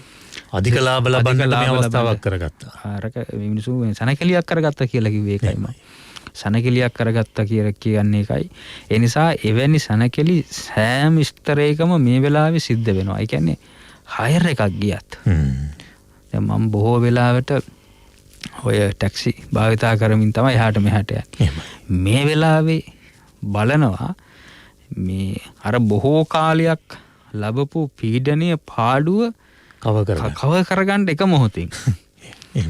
ඒක හොඳ දෙයක් නෙවෙයිනේ. ඒක හැමෝටම ලැබිච්ච පාඩුවක්නේ. ඒකට සාමාන්‍ය හැමදෙනාගේම බෙල්ල මිරිකලා හරියන්නේ නැහැ. ඒ නිසා බොහෝ කාලයක් ලැබපු පාඩුව කියන එක දවසින් කවර් කරන්න එක දවසින් මේ පියව ගන්න පුළුවන් එකක් නෙවෙයි. සමහරුන්ගේ ආකල්ප අපිට එහෙම තේරෙනවා මේ එක දවසින් මේක පියව ගන්න උත්සාහ කරන දේවල් අනිත් ව්‍යාපාරවලත් තියෙනවා. එහෙමයි. මම කියන්නේ පාඩු හැමෝටම තියෙනවා. හැමෝම ඇතන් පිරිසක් හැරෙන්න මේ රටේ සැප විඳින සැප පාලනයක් පවත්වාගෙන යන සැපසේ ජීවත් වෙන්න ඕන කියන ආයතන ව්‍යාපාර ඔක්කොම තියෙන අතරතුරේ ඇතම් කණ්ඩායමක් සමාජයේ බොහෝ දුකටපත් වෙලා ඉන්න වෙලාවක්. ඒ නිසා වටින්නේ මානුෂීය ගුණධර්ම දියුණු කර ගැනීම. එය පමණයි ඔබේ රැකවරණයට හේතු වෙන්නේ පින කුසලයේ විතරයි. අන් සියල්ල අතහැරලා දාන්න සිද්ධ වෙනවා. බොහෝ දෙනෙක් පාඩු වෙලා දැන් මමට ඊයේ රියදුරෙක් හම්බුණා. එතුමා ලොරි කීපයක් තිබිලා ඒවා විකුණලා දාලා මම ඊයේ ටැක්සි එක යනකොට එතුමා දැන් ටැක්සියක් අරගෙන ධාර්මිකව ජීවත් වෙන්න උත්සාහයක් එතුමා ප්‍රයත්නයක් දරනවා. අර ව්‍යාපාරිකයෙක් ලොරි දෙකක් තියාගෙන බොහෝ දිනකට පඩි ගෙවලා ඒ කට්ටිය ඔක්කොම ගෙදර යවලා මේ මිනිසුන්ට යම් කිසි මුදලකුත් පරිත්‍යාග කරලා ලොරිත් විකුණලා දාලා පුංචි ටැක්සියක් අරගෙන පාරේ දුවනවා. මේ කියවීම තමයි මිනිසුන්ගේ මේ කාල පරාසය තුළ 2019 ඉඳලා සමහරු විඳින යථාර්ථය. ඉතින් සමහරු ඒත් උත්සාහ දරනවා ධාර්මිකව ජීවිතය ගත කරන්න. එනිසා ඒ තුල ජීවිතයේ තියෙන මිනිසුන්ට වින්දනයක්. ඒ කියන්නේ අතේ මිතේ සල්ලි නැති වුණත් යම් කිසි සතුටක් හවසට ගෙදර ගියාම තියෙනවා ඇති කියලා අපිට හිතෙනවා. හෘද සාක්ෂියට එකඟ. ඒ නිසා එවැනි තැනකට ජීවිතේ පවත්වන්න, එවැනි තැනකට ජීවිතේ අරගෙන යන්න සමාජයට හිතකර පුද්ගලයෙක්, ලෝකයට හිතකර පුද්ගලයෙක්, අනුන්ගේ අයහපත් විවේචනයට භාජනය නොවන පුද්ගලයෙක් විදිහට ඔබේ ජීවිතය ගත කරලා හෘද සාක්ෂියට එකඟව මිය යන්නට ඔබට මේ ජීවිතය පුරුදු කරන්න මේ ධර්මානුශාසනාව සහ මේ කියන ධර්ම සාකච්ඡාව උපනිශ්‍රයක් වේවා, හේතුවක් වෙත්වා කියලා අපි ආශිර්වාද කරනවා හැම දිනාට. තෙරුවන් සරණයි. හොඳයි. සමාජයට ලබා දුන්නු පණිවිඩ අතිමහත් අද වැඩසටහන තුල නමුත් අපේ කාලය අද වැඩසටහන නිමාවටපත් කරන්නට එළඹිලා තිබෙන මොහොතේ මම ඔබට ආරාධනා කරනවා මේ වන විට ඔබ දන්නවා අපේ පූජනීය වල්පොළ ගෞතම ස්වාමීන් වහන්සේ වෙනදාට මේ වැඩසටහන තුල අනුශාසනා සිදු කරන උන්වහන්සේ සිදු කරන මහා පුණ්‍ය කටයුත්ත ඒ තමයි රුවන්වැලි මහා සෑය වඳින්න එන ගෞරවනීය මහා සංඝරුවන අරමුණු කරලා උන්වහන්සේලාට පූජා කිරීම උදෙසා මේ අවුරුද්දේ දින 365ම පැවැත්වෙන්නා වූ පිච්චමල් පූජා කිරීමේ අවස්ථාව සලසා දීම වෙනුවෙන් උන්වහන්සේ සිදු කරන්නා වූ කටයුත්ත පිච්චමල් උයනක් වගා කරන තත්වයට පත් කරන්නට උන්වහන්සේ මේ වනිට කටයුතු කරලා තිබෙන්නේ. ඒ කොටසක් නැත ඒ දායකත්වයක් ලබා ගැනීමට නොහැකි වුණු අය ඇතනම් මා සිහිපත් කරනවා මේ දුරකථන අංකය ඔබට කතා කරලා පිළිබඳ විස්තර දැනගන්නට පුළුවන් 0707යි 0707යි 74යි 74යි 74 0707යි 74යි 74යි 74ට කෙටි පණිවිඩයක් යොමු කරලා ඔබට මේ පිළිබඳ දායකත්වයේ සටහන් කරන්නට පුළුවන්. ඒ මතක් කිරීමත් කරලා ඒ වගේම නෙත් රේඩියෝවේ කටින මහා පුණ්‍යෝත්සවයේ ආලෝක පූජාවට දායක වන පින්වතුන්ට මේ දුරකථන අංකයෙන් විස්තර දැනගන්න පුළුවන් 077යි 41යි 51යි 272 077යි 41යි 51යි 272 දර්ශනට අමතලා යාලෝක පූජාවේ දායකත්වයට ලබා ගන්නට ඔබට ඇරියුම් කරමින් අද සෙනසුරාදා සිටනේ තසපුවට වැඩම වදාළ පූජනීය සගමනෝම දසි ස්වාමීන් වහන්සේට නිදුක් නිරෝගී දීර්ඝායුෂ ප්‍රාර්ථනා කරමින් උතුම් වූ ධර්ම අවබෝධය ප්‍රාර්ථනා කරමින් වැඩසටහනින් සමුගන්නෝ හැම දිනාටම තෙරුවන් සරණයි.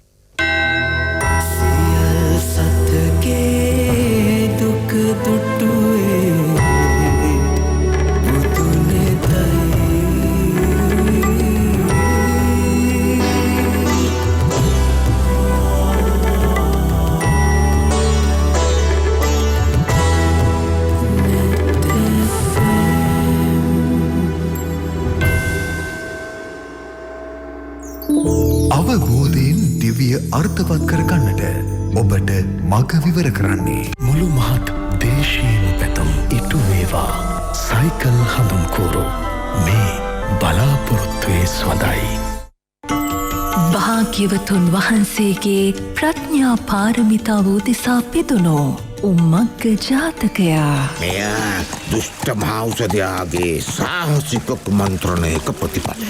බෝසත් පාරමිතා. කොම්මක් නිසාද ඔබ එවැනි කරුණක් විමසී? සෑම පොහෝ දිනකම සවස 3ට බෝසත් පාරමිතා. නෙත් FM රේඩියෝවෙන් පිදෙන ශ්‍රව්‍ය පූජෝ පහාරයා. බැතිබර දායකත්වය. මාස්ටර්ගයිඩ් ප්‍රකාශකයෝ වෙතින් අපස උසස් පෙළ පසුගිය විභාග ප්‍රශ්නෝත්තර දැන් නිකුත් වී ඇත. ළඟම පොත්හලෙන් හෝ අපෙන් ලබා ගන්න 0703133019 කොඳුවැට පෙළ ආශ්‍රිත සියලු රෝග සඳහා විශ්මිත ප්‍රතිකාර දැන් ශ්‍රී ලංකාවේ. ඔස්ටියෝපති හීලිංපති ප්‍රතිකාර තුළින් නිරෝගිමත් ජීවිතයක්. ඔස්ටියෝ ක්ලිනික් මාලඹේ ශාඛා මාතර මිරිස 0112544433. කොඳුවැට පෙළ ආශ්‍රිත සියලු රෝග සඳහා විශ්මිත ප්‍රතිකාර දැන් ශ්‍රී ලංකාවේ. ඔස්ටියෝපති හීලිංපති ප්‍රතිකාර තුළින් නිරෝගිමත් ජීවිතයක්. ඔස්ටියෝ ක්ලිනික් මාලඹේ ශාඛා මාතර මිරිස 0112544433. මේක මෙතන. මේක මේ ගොඩ දානවා. අනේ මොකද දූ මේ අපච්චි ගෙනාපු බඩු මුට්ටු ගොඩවල් 3කට වෙන් කරන්නේ? ඉන්නකෝ අම්මේ මේ ලේසි වෙන්න. ඔයා බය වෙන්න එපා පුතේ. මේ ඔක්කොම බඩු ගෙනාවේ අපිට. හරි අපච්චි. මේ කොටස දැන් අපිට. හා එතකොට මේ කොටස අපිට ලබන සතියට. අන්න හරි අම්මේ. ලබන සතියේ මං ආයෙම ගේන්නම්. මොකටද තුන්වෙනි කොටසක්? අපච්චි මේ කොටස කුඹුරු ගෙදර සීයලාට දෙමු. අනේ දූ එයාලා නිරෝධායනය වෙනවනේ. ඒ නිසා නේද අපච්චි අපි දෙන්නම ඕන. තනිව අපි ආරක්ෂා වෙමින් අපි අපිව රැකගමු. කොත්තමල්ලි තිප්පිලි වෙනිවැල්කට කටුවල්බට පත්පාඩගම් ඉඟුරු අඩංගු සිද්ධාලේප ලක්පයාව. දවසට දෙවරක් පානය කර වෛරසුනෙන් ආරක්ෂා වෙන්න. සිද්ධාලේප ලක්පයාව නිරෝගී දිවියකට සැමදා ප්‍රතිශක්තිය. නිවනට මග කියන උතුම් වස්සාන කාලයේ සෙනසුන් තනා පින්වඩන්නට ඔබටත් අවස්ථාවක්. නෙත් FM රේඩියෝව කටින මහා පුණ්‍යෝත්සවය පවත්වන යළි පිබිදෙන කූරගල පින්බිමේ නිමවෙන සුගන්ධ කුටිය මහසෑය පියගැට පෙළ මලු පෙත්මං සංඝාවාසාදී නේකවිධ විහාර කර්මාන්තෝ දෙසා ධනයෙන් ශ්‍රමයෙන් දායක වන්න. වැඩි තොරතුරු සඳහා 0111 73 අංකයෙන් රුක්ෂා නවතන්න.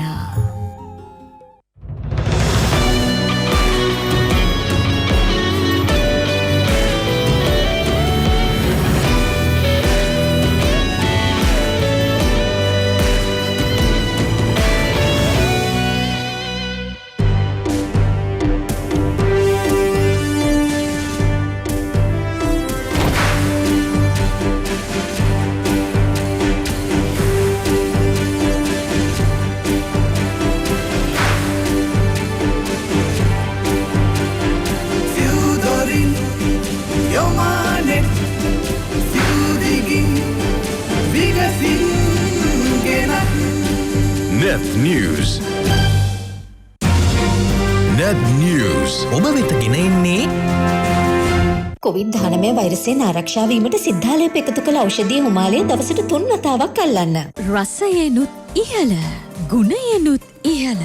විජය තෝස්සේ මිශ්‍රණය. සැමදේ නිසිලෙස සොයමින් බලමින් වගවී සුරකෙමු ලැඩ දුක් නොමවී. අපේ ජීවිත අපේ වගකීමයි. ඩෙංගු වදුර දොරලන්නට ඔබත් සහාය වන්න. ගුණමට දෙකේම කඩිසරව වැඩ කරන මහින්ද්‍රා යූවෝ අවුරුදු 2ක විශිෂ්ට ඩීමෝ වගකීම සමගින් රුපියල් 3,99,000ක මූලික ගෙවීමකින් දැන්ම රැගෙන යන්න. වැඩි විස්තර 0112 44 97 11. කාර්යක්ෂම සහ කඩිනම් බැංකු පහසුකම් සහ කඩිනම් බැංකු පහසුකම් සහ කඩිනම් බැංකු පහසුකම් සහ කඩිනම් බැංකු පහසුකම් සහ කඩිනම් බැංකු පහසුකම් සහ කඩිනම් බැංකු පහසුකම් සහ කඩිනම් බැංකු පහසුකම් සහ